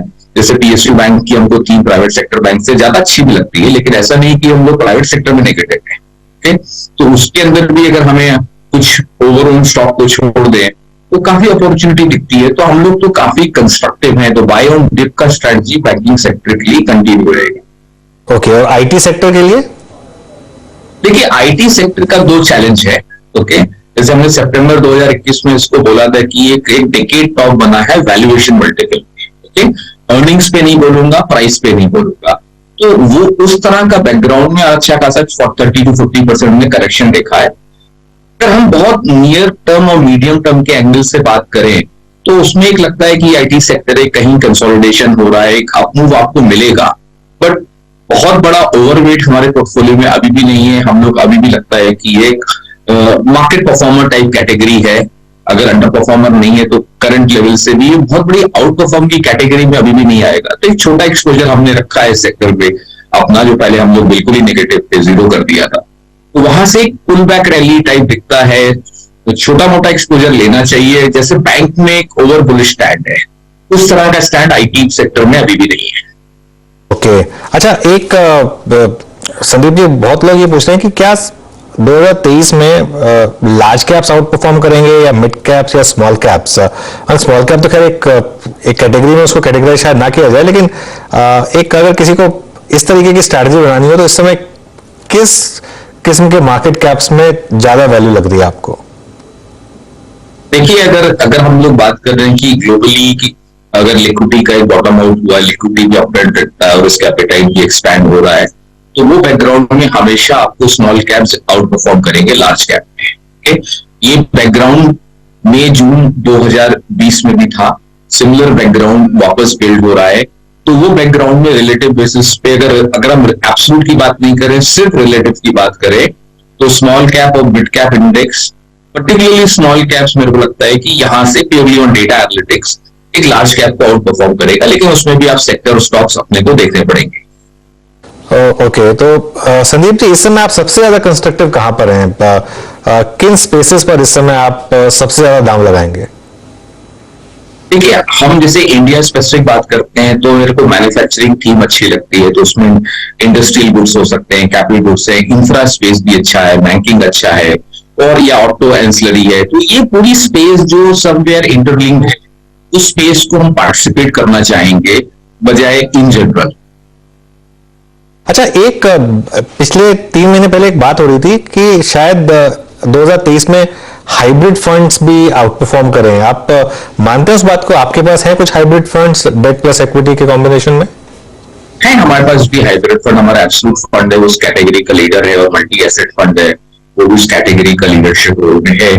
देखिए वो अच्छा लगता है, देखिए हर एक की एक रिक्वायरमेंट होती है। काफी लोग बोलते हैं कि हमारे पास ऑलरेडी ऐसे मतलब फैमिली गोल्ड का या प्रेशियस मेटल्स का ऑलरेडी एक्सपोजर डायरेक्टली रहता है, तो हम क्यों पार्टिसिपेट करें? ओके, तो हम डायरेक्टली पार्टिसिपेट कर पाते हैं। ये अपना एक माइंडसेट है। बट अगर एक स्ट्रैटेजी के एंगल से बात करें, जैसे अगर आप मेरे को पर्सनली पूछोगे तो मुझे मल्टी एसेट क्लास एक बहुत अच्छी कैटेगरी लगती है, जहां पे हमें कमोडिटीज, इक्विटीज और फिक्स इनकम का एक कॉम्बिनेशन बहुत अच्छे से प्ले करने को मिलता है। और हम लोग उसको अपने फंड में तो बहुत अच्छे से प्ले कर पाते हैं, क्योंकि हम लोग जैसे एक इंडस्ट्री का नॉर्म है, लोग 1/3 वेटेज दे देते हैं तीनों सेगमेंट्स को।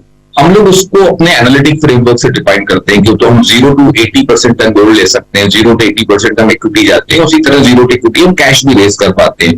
तो अगर आप एक स्ट्रैटेजी के एंगल से बात करेंगे तो मल्टी एसेट तो बहुत अच्छा, आज ये कैटेगरी बहुत छोटी है। अगर मेरा पर्सनल व्यू है कि इस बहुत अच्छा बड़ी कैटेगरीज में एक ये इमर्ज होगी, जैसे लोग मल्टी एसेट का इंपॉर्टेंस समझेंगे। ठीक है, समझ गया। आज क्योंकि हम थोड़ा सा आउटलुक 2023 भी डिस्कस कर रहे हैं, एक चीज जो मैं पूछ रहा हूं लोगों से कि सबसे बड़ा रिस्क फैक्टर क्या है 2023 में, ग्लोबल या लोकल? देखिए आई थिंक रिस्क फैक्टर तो हमेशा, और अगर आज की तारीख में बात करें, जियो पॉलिटिकल सबसे बड़ा रिस्क फैक्टर है। तो ग्लोबली है, इंडिया में तो जियो पॉलिटिकल इतना प्रॉब्लम दिखता नहीं है, तो इंडिया में तो मैं रिस्क नहीं बोलूंगा। इंडिया में खाली एक ही चीज हमको अवॉइड करना है कि हमको बहुत कैरिड अवे नहीं होना है। कभी कभी क्या होता है कि हम जैसे आउट परफॉर्म करते हैं, तो मैं कई बार ये बात करता है कि बहुत लोग कॉम्प्लिसेंट हो जाते हैं कि हम लोग अभी ग्लोबल मार्केट से डीलिंक हो गए हैं, डीकपल्ड हैं, तो वो कॉम्प्लेंसी भी नहीं रखनी चाहिए। वो एक हमको एक factor back of the mind रखना, और बहुत ज्यादा पैनिक भी नहीं करना है, क्योंकि इंडिया बहुत एब्सोल्यूट और रिलेटिव बेसिस पे अच्छा लगता है। तो एक बैलेंस होके अगर हम 2023 को खेलेंगे ना, तो बहुत अच्छे रिटर्न्स बनेंगे। अननेसेसरी पैनिक और अननेसेसरी यूफोरिया को अवॉइड करना है, क्योंकि वो साइकिल वैसी रहेगी कि 2023 भी हम लोग को लगता है कि हमारे डेटा एनालिस्ट के हिसाब से 2022 से भी ज्यादा वॉलेटाइल ईयर हो सकता है।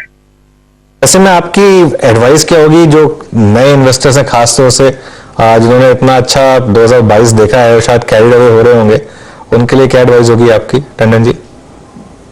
इन्वेस्टर या एक जो आम निवेशक है, उसके लिए तो मैं बोलूंगा कि एक बाय ऑन डिप स्ट्रैटेजी को पार्टिसिपेट करें, क्योंकि ये एक रिटेल का डिकेड है। जैसे मैं हर लास्ट टाइम भी शायद कहीं आपको मेरे काफी चैनल्स पे मैं बोलता हूँ कि हर बुल मार्केट का एक लीडरशिप होता है। तो इस बुल मार्केट का लीडरशिप जो 2012 से स्टार्ट, 2020 से अप्रैल 2020 से स्टार्ट हुआ, उसका लीडरशिप है रिटेल के हाथ में। तो रिटेल ड्राइविंग सीट पे है, तो रिटेल के लिए तो एक बहुत बड़ी अपॉर्चुनिटी है। मैं तो एक डिकेड की अपॉर्चुनिटी बोलता हूँ, प्रोवाइडेड हम लोग उसको पेशेंटली प्ले आउट करें।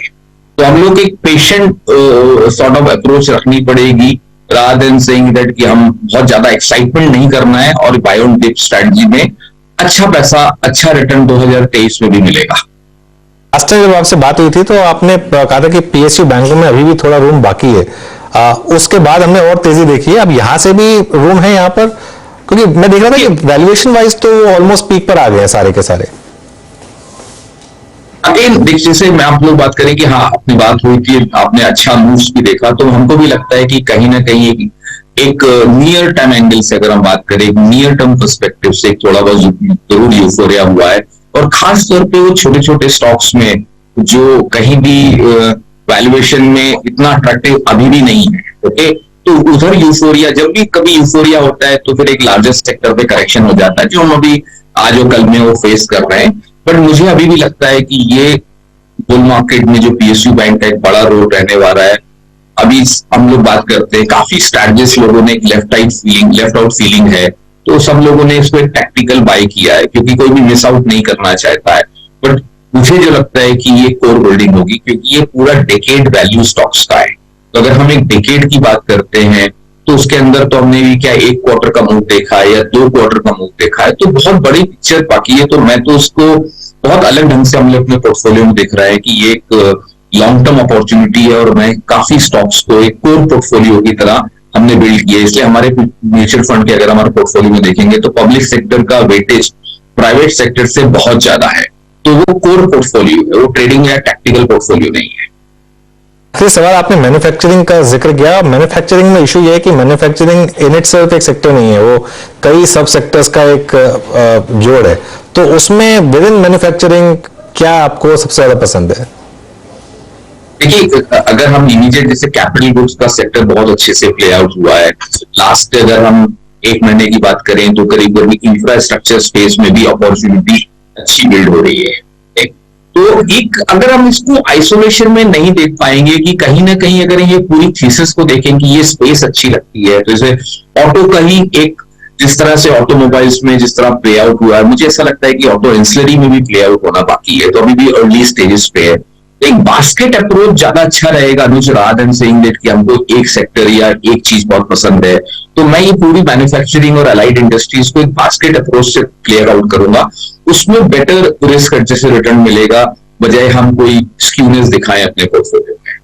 ठीक है, फेयर इनफ। अच्छा, एक लास्ट सवाल, और ऑब्वियसली आपके फंड ने खैर काफी आउट परफॉर्मेंस जनरेट की है, लेकिन 2023 में एज ए बेंचमार्क आपको लगता है कि निफ्टी या सेंसेक्स या जो बेंचमार्क इंडेक्स है वो फिक्स इनकम को बीट कर पाएगा या थोड़ा टफ होगा इस एनवायरनमेंट में?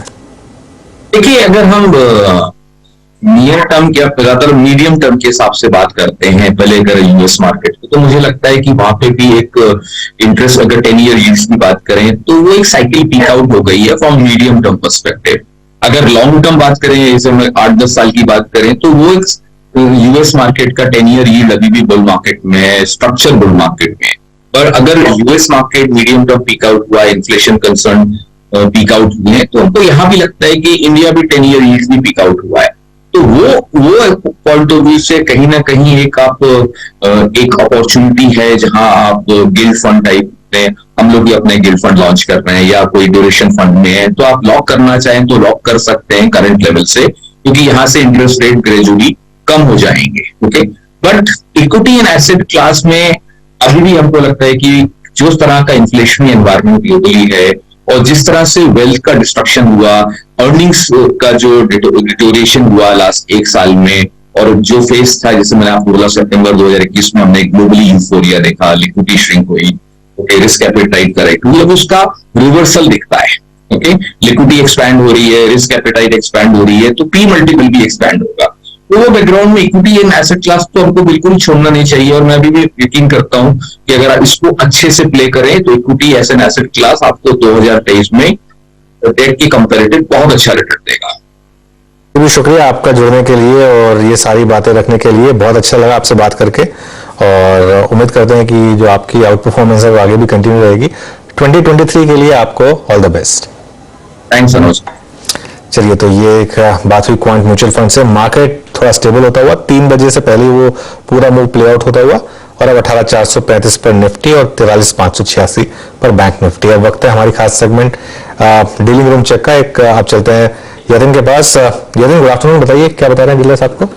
Good afternoon. देखिए अनुज, थोड़ा एनवायरनमेंट प्रॉफिट बुकिंग वाला है। 2 चीजों जिन्होंने सेंटिमेंट खराब किया, एक तो सरकार ने ओएफएस का अनाउंसमेंट किया जिसके कारण पीएसयूज में थोड़ी बहुत प्रॉफिट टेकिंग है, और इन जनरल जो फेडरल रिजर्व से कमेंट आया उससे थोड़ी बहुत प्रॉफिट टेकिंग की इच्छा आज डीलिंग रूम्स के अंदर जग रही है। 2 स्टॉक्स जो आज उनके रिडार पे है, सबसे पहले अंबुजा सीमेंट, बहुत ज्यादा सेलिंग यहां देखने को मिल रही है। इनफैक्ट डोमेस्टिक म्यूचुअल फंड्स अपनी पोजीशंस यहां अनवाइंड कर रहे हैं, ऐसा डीलिंग रूम्स बता रहे हैं। और यहां स्टॉक में अगर आप एसटीबीटी की स्ट्रेटेजी करें तो डीलिंग रूम्स का मानना यह है कि 550 तक के लेवल आपको लोअर साइड पे देखने को मिल सकते हैं। तो ये एक स्टॉक है जहां उनको लगता है कि थोड़ी बहुत ट्रेडिंग पोजीशन सेल साइड पे ले सकते हैं। फ्रेश शॉर्ट्स यहां देखे गए हैं आज के सत्र में। और दूसरा है bank of Baroda. In general PSU banks की बहुत ही अच्छी रैली रही है, लेकिन अब डीलिंग रूम्स को लगता है कि थोड़ा बहुत 1-2 दिन का पॉज रह सकता है, और शायद बैंक ऑफ बड़ौदा में आपको 5 से 10 रुपए की डाउनसाइड देखने को मिल सकती है करंट मार्केट प्राइस से। इनफैक्ट आज काफी सारे एचएनआईज भी अपने लॉन्ग पोजीशंस वायदे बाजार में अनवाइंड कर रहे हैं, जिसके कारण स्टॉक में थोड़ा बहुत डाउनवर्ड प्रेशर बना हुआ है। बहुत बहुत शुक्रिया। बैंक ऑफ बड़ौदा अगर आप देखें तो सबसे स्ट्रॉन्गेस्ट प्राइस परफॉर्मर पीएनबी के साथ, वहां पर आप देखें थोड़ी सॉफ्टनेस, और अंबुजा सीमेंट पर आप देखें सॉफ्ट शेल कॉल। याद रखिएगा 2 बजे यही एक सेल कॉल मानस ने दी भी थी। मानस, अगर मैं मान के चलूं अप्रोक्सीमेटली ये कॉल अगर आपने दी थी जब इसका प्राइस था 2 के आसपास, 2:10 के आसपास 568, 569, 570, बहुत शानदार गई वो कॉल। इंट्राडे में अंबुजा सीमेंट्स इन स्पॉट 558 लगाकर आया। खैर 2 बजे जिस लेवल से हम डर रहे थे, डाउ जोन्स फ्यूचर्स 33980, डायरेक्टर साहब स्क्रीन पे एक बार फिर से लेके आइएगा। अब करीब करीब 33974, करीब 350 अंक नीचे डाउ जोन्स फ्यूचर्स आके ट्रेड करते हुए। तो यहां पर पेन डाउ जोन्स फ्यूचर्स में और उसकी घबराहट जो है वो इंडियन मार्केट्स पे बखूबी हावी है। अब एक काम करते हैं, मैं भूमिका मानता था कि एग्जैक्टली हमें क्या करना चाहिए कल के लिए। BTST ट्रेड्स, मोमेंटम कॉल्स और कल के लिए कॉल्स, आइए वो एकत्रित करना शुरू करते हैं। महाराज साहब का अंबुजा सीमेंट्स बेहतरीन कॉल रही, but we are closing at day low, और इस दिन की डेफिनेशन ये रही कि 4 दिन के अंतराल में, 5 दिन के अंतराल में दूसरी बार 20 डेमा का वॉल्यूशन कहीं से भी आया हो, बट यस एवरेज वॉलेट हुआ है। कल के लिए व्यू और क्या कॉल कैरी करेंगे आपके लिए कि आप जी, तो देखिए कल के लिए व्यू नेगेटिव है। 2-3 चीजें अगर आप देखेंगे वीकली चार्ट पे निफ्टी में, तो मैंने आपको पिछले हफ्ते बताया था कि डार्क क्लाउड पैटर्न बना है, इसीलिए उछाल पे निफ्टी ऊपर सस्टेन नहीं हो पाया। अगर अब आप इंटरनेट चार्ट में देखेंगे तो एक हेड एंड शोल्डर पैटर्न बन रहा है, जिसका नेकलाइन 18,400 के आसपास आता है। तो अगर ये head and shoulder pattern break हुआ, इसका नेकलाइन ब्रेक हुआ, तो आपको कम से कम 500 से 600 पॉइंट की गिरावट निफ्टी में देखने को मिल सकती है। तो बिल्कुल कॉशियस रहिए, मेरे हिसाब से इस गिरावट पर खरीदारी नहीं करनी है। इस समय के लिए एक STBT कॉल मैं देना चाहूंगा, और वो BEL में रहेगा। BEL के पैटर्न देखिए तो यहाँ पर एक फ्रेश ब्रेकडाउन देखने को मिला है, 104 रुपए के लेवल्स ब्रेक हुए हैं, बड़े कंसोलिडेशन के बाद ये ब्रेकडाउन देखने को मिला है। तो BEL में बिकवाली करेंगे, 105 रुपए का स्टॉप लॉस रखेंगे, 99 रुपीज के टारगेट सेट करेंगे। ओके, डिफेंस स्पेस में आप देखें, आप एक शॉर्ट कॉल ले रहे हैं, और अगर आप BEL में एक शॉर्ट कॉल ले रहे हैं 103 पर, BEL और HL दोनों की डेफिनेशन, दोनों की प्रॉपर्टी, दोनों का प्राइस बिहेवियर, दोनों का जो कोरिलेशन है एवरेजेस के साथ एग्जैक्टली एक रहा, दोनों below 50 day exponential moving average. HL लेके आइएगा एक बार फिर से, आई मीन सिर्फ मेंशन कर देता हूं, एट 2609, माफ कीजिएगा ये 20 डेमा के नीचे है, बट एग्जैक्टली एट मोर और less exactly at 50 day exponential moving average. आपका BEL जो है वो इससे एक शेड कमजोर है, below 50 day exponential moving average. Ashish Chaturvedi ji, setup हमारा खराब हुआ है, नो डाउट अबाउट दैट। आपका व्यू और आप क्या कैरी करेंगे कल के लिए? तो बिल्कुल वीरेंद्र, जैसे हमने कमेंट्री में भी बात की कि आज सेटअप बिल्कुल खराब हो रहा है, और सेटअप जब तक अब 18,600, 650 के ऊपर डिसाइसिवली, पहले हमने 18,700 की बात की, अब हमें लगता है 18,600 ये बहुत स्ट्रॉन्ग रेजिस्टेंस के तौर पर दिखेगा। तो जब तक 18,600 क्रॉस ना हो, कोई भी डिसाइसिव या एग्रेसिव लॉन्ग पोजीशन लेना अवॉइड करना चाहिए। और 18,450 के नीचे तो एक फर्दर डिप बाजार के अंदर देखने को नजर आ सकती है, पर क्योंकि अभी भी हम फ्यूचर लेवल पे 18,470 के आसपास है, तो वो सपोर्ट लेवल के आसपास ही ट्रेड कर रहे हैं, पर उसके ब्रेक होने की गुंजाइश काफी बनती हुई नजर आ रही है। तो मेरी जो स्ट्रैटेजी रहेगी वो स्टे लाइट रहेगी, और इसीलिए मैं आज कोई भी ट्रेड देने से भी बचना चाहूंगा। तो मेरे हिसाब से आज कोई ट्रेड नहीं करना चाहिए, कल देखना चाहिए क्या निफ्टी 18,450 को बीच करती है, उसके हिसाब से फर्दर एक्शन बाजार में लेना चाहिए। जी हाँ, याद रखिएगा ये भी एक प्रकार का बहुत ही खूबसूरत ट्रेड है। अमूमन जब स्टॉप लॉसेस ट्रिगर हो जाएं, आपका अगर आप देखें तथ्य जो बाजार को लेकर था वो बहुत सही ना निकले, आप प्रीएम्प्ट ना कर पाए, तो ऐसे में एक कदम पीछे हटाना वो भी अपने आप में एक खूब ट्रेड है। सही स्ट्रेटेजी आशीष जी, समर्थन करता हूं मैं आपका इसका। और अब चलते हैं कविता जी के पास। कविता जी, आप क्या ट्रेड कैरी करेंगी कल मॉर्निंग के लिए? सो वीरेंद्र जी, मैं डिफेंसिव की तरफ ही जाऊंगी, क्योंकि बिकवाली हुई है और जिस तरीके से ट्रेंड बिगड़ा है, तो कल के का सत्र देखते हुए अगर ये फर्दर डाउनसाइड रहता है तो सेल ऑन राइज की अप्रोच करेंगे। बट स्टिल अभी एज BTST डिफेंसिव से Godrej CP is looking good to me. 902 के लेवल्स पर ये फिलहाल है, और प्लेसमेंट भी इसकी काफी अच्छी है। एक छोटा ही एसएल मेंटेन करेंगे, 895 का एसएल मेंटेन करेंगे। ऊपर में मुझे लगता है 925 तक के लेवल्स के लिए Godrej CP can be the good trade. Godrej CP, चलिए एक बार कविता जी ने जब इस सेक्टर का जिक्र किया ही है, अब जब उन शब्द का इस्तेमाल कर रहे हैं कि आई एम बिट बुलिश और I think I will buy in FMCG space, आइए देखते हैं FMCG स्पेस। आज जिन स्पेस में सबसे कम प्राइस डैमेज हुआ है उसमें पावर है, उसमें फाइनेंस है, उसमें FMCG है। FMCG में हुआ क्या है, यहाँ Balrampur Chini 1.6%, Britannia 7.6%, OI buildup on the long side, Godrej CP में शॉर्ट कवरिंग है, याद रखिएगा। OI बहुत कम शेड हुआ है, बट प्राइस 1.4% बढ़ा है। And same is the case with McDowell's. मेरे ख्याल से मैकडॉवेल्स जो थी वो सुबह सुबह आज अमित सेठ जी की लॉन्ग कॉल थी, अच्छा किया उस ट्रेड में भी, बट कविता जी यहाँ पे गोदरेज सीपी को पिक कर रही है on the long side. Yes, day high के आसपास अभी भी स्टॉक ट्रेड करता हुआ। राजेश पालविया जी स्क्रीन पर 18401 ये भी जाता हुआ, अब आप कैरी करेंगे कल मॉर्निंग के लिए? जी शॉर्ट साइड का ट्रेड है और उसमें सीमेंट स्पेस पे हमें जेके सीमेंट का स्ट्रक्चर वीक लग रहा है। अगर इसका टेक्निकल सेटअप देखें तो डेली चार्ट पे एक अप स्लोपिंग चैनल का ब्रेकडाउन करते हुए दिख रहा है स्टॉक, और जिस तरीके से यहाँ पे आज सीमेंट स्पेस में शॉर्ट बिल्टअप बनते हुए दिखे जेके सीमेंट में, तो क्लियरली आज शॉर्ट बिल्टअप के ट्रेड बने। तो हमें लगता है कि जेके सीमेंट फ्यूचर यहाँ पे शॉर्ट करना चाहिए। 3100 के आसपास अभी ट्रेड कर रहा है, इसमें स्टॉप लॉस रखेंगे 3130 का, डाउन साइड के टारगेट एक्सपेक्ट कर रहे हैं हम इसमें 3060 3030 तक की डाउन साइड यहाँ पे आते हुए दिख सकती है। जेके सीमेंट फ्यूचर पे शॉर्ट करने की सलाह है। सीमेंट फ्यूचर्स पर शॉर्ट करने की सलाह है। बैंक निफ्टी देखिए 43,500 भी तोड़ रहा है, ये 600 पॉइंट का डिक्लाइन इस समय बैंक निफ्टी में। ये बहुत बड़ा एक ब्रेकडाउन है, सीधा एक 43,800 पर नहीं रुका। और देखिए ये बहुत जरूरी होता है कि स्टॉप लॉसेस लगाना और लॉजिकल स्टॉप लॉसेस लगाना, क्योंकि अगर आप नहीं लगाएंगे तो फिर 800 के बाद भी अगर आप रुके रह गए वहां पर, तो वहां से आपने 350 पॉइंट गंवा दिए होंगे, करीब करीब 400 पॉइंट गंवा दिए होंगे वहां से। और इसके लिए बहुत जरूरी होता है स्टॉप लॉस लगाना। 43,455 इस समय बैंक निफ्टी। गाबा जी, STBT या BTST? रीजन दो है, एक तो है कि कल का जो बार बना वो एक आइलैंड रिवर्सल है, वो आज अभी कंफर्म हुआ, तो उसको रिस्पेक्ट तो करना चाहिए। 2-4 दिन शायद एक डाउन मिले, अगर ऐसा है तो उस स्पेस में सीमेंट स्पेस आज ठीक नजर आता है, और उसमें मैंने चुना है ग्रासिम। ग्रासिम ट्रेड कर रहा है 1788 पर, 1800 का स्टॉप लगाना चाहिए। पॉसिबल है कि 1750 देखने को मिल सकते हैं, क्या ये एक अच्छी जगह पर अगर प्रॉफिट बुकिंग होगी तो इसमें प्रॉफिट बुकिंग ज्यादा ही होगी ग्रासिम में। ठीक है, तो देखिए आप एक नोटिस करेंगे कि STBTs जो आ रही है वो उन स्टॉक्स में आ रही है जहां पर एक काफी बड़ा मूव देखने को मिला था, और वहां से अब प्रॉफिट बुकिंग की आशंका है। इसलिए तो जैसे अंबुजा में आई थी, बैंक ऑफ बड़ौदा में आई थी, अभी ग्रासिम, सुबह ICICI बैंक पर भी एक कॉल थी। ये सारे वो स्टॉक्स हैं जिन्होंने काफी आउट परफॉर्म किया, और अब थोड़ी सी profit taking even dealing room से आपने सुना होगा जतिन को कि डीलर्स भी रेकमेंड कर रहे हैं कि PSU बैंकों में प्रॉफिट बुक कर लें। अग्रवाल जी, आप कोई स्टॉक पसंद करेंगे यहाँ पर जो मीडियम टर्म के हिसाब से ले जाना चाहेंगे? अनुज जी, 2 स्टॉक देना चाहूंगा। पहला GSCL गुजरात हेवी केमिकल्स का रहेगा। लार्जेस्ट सिंगल लोकेशन मैन्युफैक्चरर है सोडा ऐश का। कैपेसिटी ब्राउनफील्ड और ग्रीनफील्ड दोनों तरीके से ये बढ़ा रहे हैं, जो कि वॉल्यूम ग्रोथ में इन्हें हेल्प करेगी।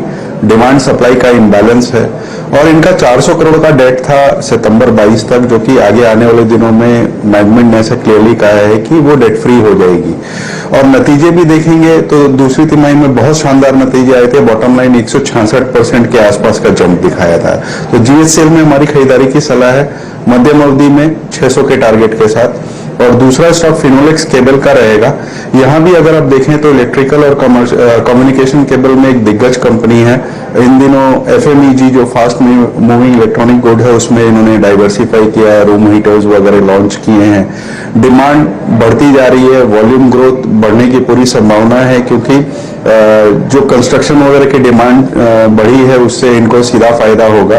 बैलेंस शीट बहुत स्ट्रांग है, और मुझे लगता है कि जैसे जैसे वॉल्यूम बढ़ेगी नंबर्स में और अच्छा उछाल आएगा। तो ये 2 स्टॉक है जहां हम खरीदारी की सलाह दे रहे हैं। फिनोलेक्स केबल्स आपकी स्क्रीन पर आप देखें तो 585 पर ट्रेड करता हुआ, और अभी कुछ देर पहले अगर आप देखें बोर्ड रूम में आज हम एक केबल कंपनी के साथ ही बातचीत कर रहे थे, बहुत स्ट्रांग कमेंट्री थी उनकी भी। और साथ ही साथ GHCL ये अगर आप देखें आपकी स्क्रीन पे 600 के लक्ष्य के लिए। बहरहाल जरा इंडिसेस लेके आइए दोनों स्क्रीन पे थोड़ी सी बात करते हैं एग्जैक्टली। आप देखें स्ट्रक्चर को लेकर, देखिए डैमेज हुआ है under the leadership of I think were exactly हमने जो देखा यूएस फ्यूचर से। अनुज, ये क्लोज बड़े फ्रैक्शन के साथ बड़े डिफरेंस के साथ बिलो 20 डे एक्सपोनेंशियल मूव के नीचे। निफ्टी बैंक आज एग्जैक्टली 10 डेमा के नीचे, और आज आपने देखा अभी जो सेल कॉल्स आई बैंक ऑफ बड़ौदा, अंबुजा, ये एग्जैक्टली साइन किसका है? और क्या शॉर्ट कैरी इंडेक्स पे भी करेंगे आप? नहीं, देखिए वीरू, शॉर्ट कैरी करना एक थोड़ा भले रिस्की हो, लेकिन एक चीज मैं जरूर बोलूंगा कि लॉन्ग्स बिल्कुल मत कैरी करिए अब इस मार्केट में। मार्केट का एक 20 जो day exponential moving average Nifty का, उसको तोड़कर आज उसके नीचे बंद होना। देखिए पिछली बार आपको याद होगा कि हमने तोड़ा था इंट्राडे में, लेकिन हम उसके ऊपर बंद हुए थे। आज जो लास्ट एक घंटे में जिस तरीके से बैंक निफ्टी ने एक ब्रेकडाउन दिया है वीरू। और एक और चीज, नेस्डेक का चार्ट, और आप भी चार्ट देखते हैं नेस्डेक का काफी, वो 1 दिसंबर या 30 नवंबर वाली एक बड़ी बार, वो जो देखिए आप 700 पॉइंट की बार थी, अब उसका पूरा रिवर्सल हो चुका है। और आज जो फ्यूचर्स बता रहे हैं, आज हम लग रहा है कि उसके नीचे शुरुआत करेंगे हम नेस्डेक में। नेस्डेक का मैं बार बार जिक्र इसलिए करता हूं क्योंकि वो एक लीडिंग इंडेक्स है। तो आज जो मार्केट में आया है वो एक शॉर्ट का सिग्नल, इंट्राडे में तो खैर जबरदस्त शॉर्टिंग हुई, और वो जो 18,450 की पुट है उसके जरिए लोगों ने अच्छा पैसा बनाया भी होगा। लेकिन मेरे ख्याल से एक दिन दीजिए मार्केट को, आज देखते हैं यूएस मार्केट में कैसा फॉलो थ्रू आता है।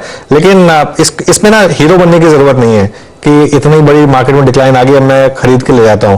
हो सकता है वो कॉल चल जाए, लेकिन वो कॉल बहुत रिस्की होगी इस समय लेना, क्योंकि यूएस मार्केट जिस तरीके से फ्यूचर्स में डाउन है, अब क्या भरोसा आज वहां पर असली रिएक्शन आ जाना हो। ये यूएस मार्केट में 2-3 बार पहले हो चुका है कि उस दिन रिएक्शन इतना स्ट्रांग नहीं होता, अगले दिन बड़ा रिएक्शन आता है। आपने कई बार देखा होगा ये। तो एक बार देख लें यूएस मार्केट को आज ओवरनाइट, और उसके बाद ही कॉल है। आज इंडिया विक्स पे जिस तरीके से ऊपर आया है, एक इंडिकेट कर रहा है कि शायद मार्केट में एक ये आज एक करेक्शन की स्टार्ट है। तो जरूरी नहीं है कि आप करेक्शन के पहले दिन ही लें।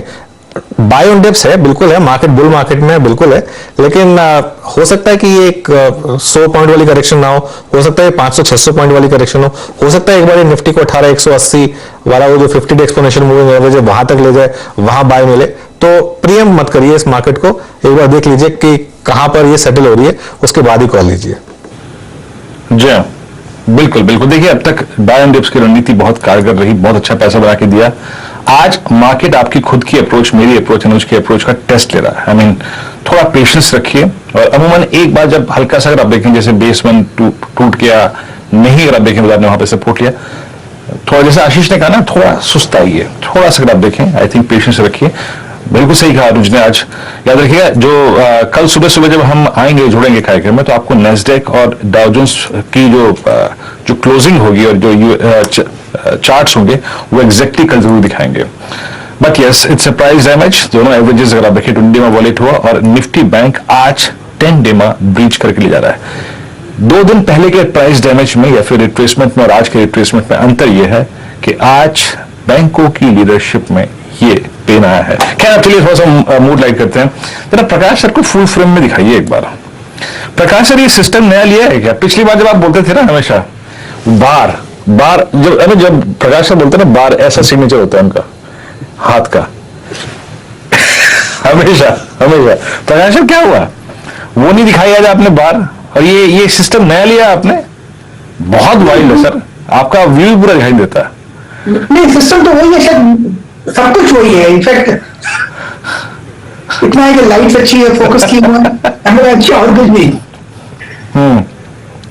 ये बात नहीं है, ये आविष्कार किया था आशीष ने, इसी एंगल से बाहर ये आविष्कार किया था आशीष ने, पकड़ा था आपकी ये जो पैटर्न है ना बार दिखाने की जी। चलिए राजेश पालवे जी,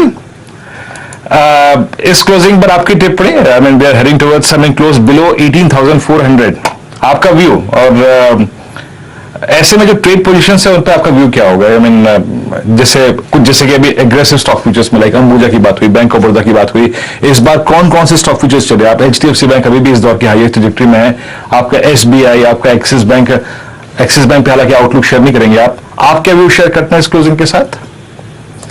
देखिए व्यू तो थोड़ा यहाँ पे नियर टर्म में हमें लगता है प्रेशर रहेगा, क्योंकि 18,400 को भी वॉलेट किया और बैंक निफ्टी ने भी 43,600 ये दोनों लेवल को वॉलेट किया आज के सेशन में। तो ये एक्सटेंड होते हुए दिखता है, हमें लगता है ये करेक्शन 18,200 की तरफ बढ़ते हुए दिख सकता है। और बैंक निफ्टी में देखें तो यहाँ पे हमें लगता है 43,000 इवन 42,800 ये 2 लेवल है, वहां तक बैंक निफ्टी करेक्ट होते हुए दिख सकते हैं। क्योंकि आज के सेशन में देखें तो काफी स्टॉक्स में हायर साइड से प्रॉफिट टेकिंग देखने को मिली, और जिन स्टॉक्स में अंडर परफॉर्मेंस था वहां पे भी फर्दर और सेलिंग एक्सटेंड होते हुए दिखेगी। अगर आप ऑटोमोबाइल में देखेंगे तो मारुति में डिस्पाइट ऑफ अंडर परफॉर्मेंस यहाँ पे इस मार्केट में भी और फर्दर यहाँ पे शॉर्ट बनते हुए दिखे। तो ये क्लियरली दिखाता है कि मार्केट में करेक्शन थोड़ा एक्सटेंड होते हुए दिख सकता है, और हमें लगता है थोड़ी वॉलेटिलिटी और रहेगी सेलिंग साइड के ही ट्रेड, इसीलिए हमने आइडेंटिफाई भी किए।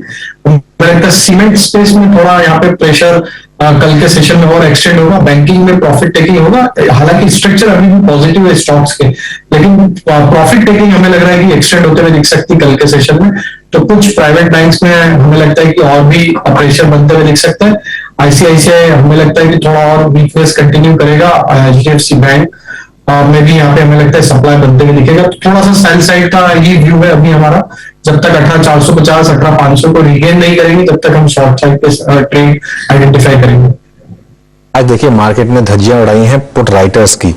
18,600 के पुट 510% का प्रीमियम जंप। कल हम बात कर रहे थे कि मार्केट है, अच्छा कल वीरो आपको याद होगा एक दोपहर में मैंने एक कमेंट्री की थी कि मार्केट हेज नहीं है बिल्कुल भी, हल्की सी भी रिएक्शन के लिए। ये थोड़ा सा मैं दोबारा इसको दर्शकों को समझा देता हूं। जो कल हमारी कमेंट्री दी वो एक बहुत क्लियर एक उसमें व्यू था कि मार्केट का व्यू नेगेटिव नहीं है, लेकिन अगर मार्केट में कुछ भी नेगेटिविटी आई तो मार्केट उसके लिए तैयार नहीं है। दोनों चीजें डिफरेंट है। एक होता है कि आपका क्लियर व्यू हो मार्केट पे कि नेगेटिव है, वो नहीं था। लेकिन मार्केट आज की डेट में इतना ज्यादा वन साइडेड हो जाता है कि बिल्कुल दूसरी साइड के लिए कोई स्कोप ही नहीं है। तो इसके लिए जब मूव्स आते हैं वो इस तरीके के आते हैं। आज ये जो मूव आया है इसका एक सबसे बड़ा फैक्टर ये था कि मार्केट इतना ओवरबॉट था और मार्केट में बिल्कुल हेजेस नहीं था। 18,600 के पुट कल 30 रुपए में बंद हुई थी, आज वो 190 रुपए पे जा रही है। 18,500 के पुट कल 12 रुपए पे बंद हुई थी, आज वो 86 रुपए पे जा रही है। चलिए 18,500 के पुट को मैं फिर भी एक बार समझ सकता हूँ, लोगों में कॉन्फिडेंस रहा होगा। 18,600 में जिस तरीके का कॉन्फिडेंस था कल, जबकि मार्केट कोई बहुत ज्यादा उससे ऊपर बंद नहीं हुआ था। 18,450 के ऊपर एक बार वापस ले आइए, एक बार जरा उसका क्लोजिंग रेट भी देख लेते हैं। वो जिन लोगों ने 6 रुपए पर ली होगी उन्होंने किस लेवल पर इस समय अपना एक फाइनल प्रॉफिट बुक किया होगा। वो तो आज की एक्सपायरी है तो वो लेकर आते हैं। देखिए 35 रुपए, 6 रुपए की 35-36 रुपए, तो एक मेरे ख्याल से 40-42 का इसने हाई भी लगाया था। तो क्लियरली ये आपको एक बाय द वे ये भी इंडिकेट कर रहा है कि एडजस्टेड क्लोजिंग कहाँ होगी। एडजस्टेड क्लोजिंग होगी 18,415 के करीब। तो 18,394 अभी रेट दिखा रहा है, लेकिन हम जब बंद होंगे उसके बाद जब एडजस्टमेंट हो जाएगी तो निफ्टी का जो आपको क्लोजिंग रेट दिखाई देगा वो दिखाई देगा 18,415 का। 18,415 18,414 के करीब बेसिकली एक रेट दिखाई देगा आपको निफ्टी स्पॉट का जब हम बंद होंगे तो। और 43,400 बैंक निफ्टी। देखिए बैंक निफ्टी में तो लास्ट में आते आते बैंक निफ्टी की अच्छी खासी पिटाई हुई है। मेरे ख्याल से करीब 300 पॉइंट गए जब से हमने शो स्टार्ट किया, ज्यादा 300 से 350 पॉइंट गए लास्ट के 1 घंटे में बैंक निफ्टी में। जरा इंटरवल लेकर आइए बैंक निफ्टी का और एक बार बैंक निफ्टी का कॉन्ट्रीब्यूशन भी लेकर आइए।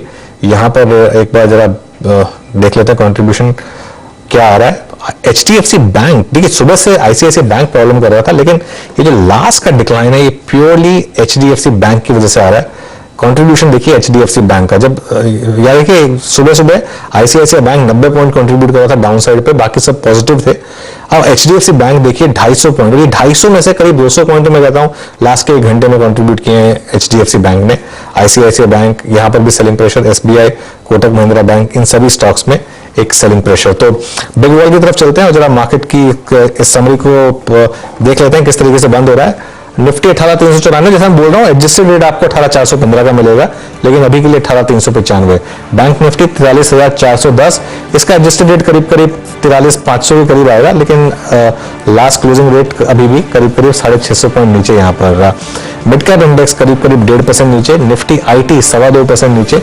एडवांस डिक्लाइन देखिए क्लियरली डिक्लाइन के फेवर में 895 advancing stocks, 1946 declining stocks. Small cap index भी डाउन करीब 1.5%, फाइनेंशियल सर्विसेज इंडेक्स डाउन करीब 1.5% और पीएसयू बैंक इंडेक्स में भी आज अच्छी खासी सेलिंग करीब 2.5% नीचे ये इंडेक्स बंद होता हुआ। आप जरा निफ्टी का हीट मैप लेकर आते हैं। सुबह आपने नोटिस किया होगा कि ज्यादा ग्रीन थे कम रेड थे, अब बंद होते होते सिर्फ 4 स्टॉक्स ग्रीन में रह गए, 5 और बाकी सब रेड में। तो ग्रीन लिस्ट से स्टार्ट करते हैं, छोटी लिस्ट है, ब्रिटानिया, हीरो मोटोकॉर्प और एसबीआई लाइफ। लेकिन रेड स्क्रीन देखिए आप, आईटी में देखा जबरदस्त प्रेशर था, इन्फोसिस, टेक महिंद्रा ये दोनों बहुत नीचे थे, लेकिन जो रियल प्रेशर आया मार्केट में वो आया एचडीएफसी बैंक की वजह से, एचडीएफसी की वजह से, ITC, ICICI bank, Reliance, state bank of India, Tata consumer, power grid, ये कुछ स्टॉक्स थे जहां पर सेलिंग प्रेशर था। अल्ट्राटेक सीमेंट, यहाँ पर भी अच्छा खासा सेलिंग प्रेशर देखने को मिला आपको। HCL tech, HD, Tata steel, UPL, ये कुछ स्टॉक्स थे जहां पर आप इस समय की क्लोजिंग बेल। फ्यूचर्स में टॉप लूजर्स क्या थे? IRCTC करीब 6.5% नीचे था। अंबुजा सीमेंट में आज अच्छी खासी करेक्शन 4.5% के साथ ये बंद हुआ स्टॉक। इंडिया सीमेंट्स में decline, bank of Baroda, Tata communications, Vodafone idea, ये कुछ स्टॉक्स थे जहां पर आपने क्लियरली एक सेलिंग प्रेशर देखा। तो ये निफ्टी की क्लोज 18,395 और बैंक निफ्टी की क्लोज 42,390। काबा जी कैसे देख रहे हैं इस क्लोज को? वीकनेस, काफी हद तक वीकनेस है। ये कह सकते हैं कि जो आइडियल रिवर्सल है उसको रिस्पेक्ट देना चाहिए और शायद 2-3 दिन और लेवल देखने को मिले। ये 2-3 दिन और देखने को मिले शायद। ये एक पर मैं सिर्फ कोशिश कर रहा था ये देखने की कि कहाँ पर बंद हो सकता है बैंक निफ्टी का एडजस्टेड क्लोज। एक्चुअली वो थोड़ा एडजस्ट होगा। निफ्टी का तो मैंने आपको बता दिया था, एक्सप्लेन कर दिया था कि 18,415 पर शायद इसकी क्लोजिंग आनी चाहिए। इस समय मार्केट को तो अगर आशीष है हमारे साथ अभी शो में, चलिए आशीष नहीं है तो पालवे जी हैं। पालवे जी, तो इस समय की जो क्लोजिंग हो रही है निफ्टी, इसको आप क्या देख रहे हैं, रिवर्सल या एक buying opportunity? It's too early to say अभी यहाँ पे बाइंग अपॉर्चुनिटी तो हमें लगता है थोड़ा प्रॉफिट टेकिंग एक्सटेंड होना चाहिए मार्केट में और थोड़ा डिप यहाँ से 18,200 तो एटलीस्ट हमें लगता है वहां पे फिर रिव्यू करेंगे कि वो लेवल पे होल्ड आउट करता है या नहीं करता है, क्योंकि वो लेवल एक इंपॉर्टेंट है। और हमें लगता है कि ये जो आज का ब्रेकडाउन हुआ है पुट राइटर्स को जिस तरीके से ट्रैप किया है आज मार्केट में, हमें लगता है थोड़ा शॉर्ट के ट्रेड यहाँ पे ओपन होते हुए दिखेंगे। तो वेट करेंगे हम 18,200 में, फिर एक बार रिव्यू करेंगे मार्केट को अगर वहां तक आता है तो कि वो अपॉर्चुनिटी बन रही है या नहीं बन रही है बाय करने, क्योंकि हम फिर वीकेंड की तरफ बढ़ते हुए दिखेंगे कल। तो शायद प्रेशर हमें लगता है कल के सेशन में रहेगा और 18,200 की तरफ मार्केट को लेके जा सकते हैं। चलिए ठीक है, अब एडजस्टेड रेट आ चुके हैं और जो मैं एक्सप्लेन कर रहा था कि निफ्टी 18,414 और 15 के बीच में और बैंक निफ्टी करीब 43,500 वो ये क्लोजिंग रेट है। हालांकि जो लास्ट ट्रेडेड रेट्स थे वो इनके नीचे थे, लेकिन क्लोज तो आज काफी खराब। Biru, over to you. जी हाँ, क्लोज बेहद अगर आप देखिए खराब आपकी स्क्रीन पे 18,414 और ये जो बैंक निफ्टी के क्लोज है ये exactly at 10-day exponential moving average. Pressure points Nifty bank भी रहा, निफ्टी आईटी भी रहा 625 अंक नीचे और कल पिट आपके स्क्रीन पे एक बार फिर से आएगा and that's I think US markets और उसका जो रुझान मिल रहा है इस वक्त डाउ फ्यूचर्स आपकी स्क्रीन पे 281 अंक नीचे। लेकिन फिर भी थोड़ा सा आप देखें मुश्किल सेशन था आज ये और एक्सपायरी अगर आप देखें 15 दिसंबर की वीकली कॉन्ट्रैक्ट की थोड़ा सा पुट राइटर्स के लिए भारी रही। कल आपसे फिर मुलाकात होगी सुबह मॉर्निंग कॉल में आशीष के साथ, नीरज जी के साथ और फिर मुनाफे की तैयारी में अनुज और साथ ही साथ आशीष होंगे आपके लिए और कल फ्राइडे फैक्टर बाजार पे हावी होगा। फिर मिलेंगे सुबह 7 बजे मॉर्निंग कॉल में, तब तक के लिए नमस्कार।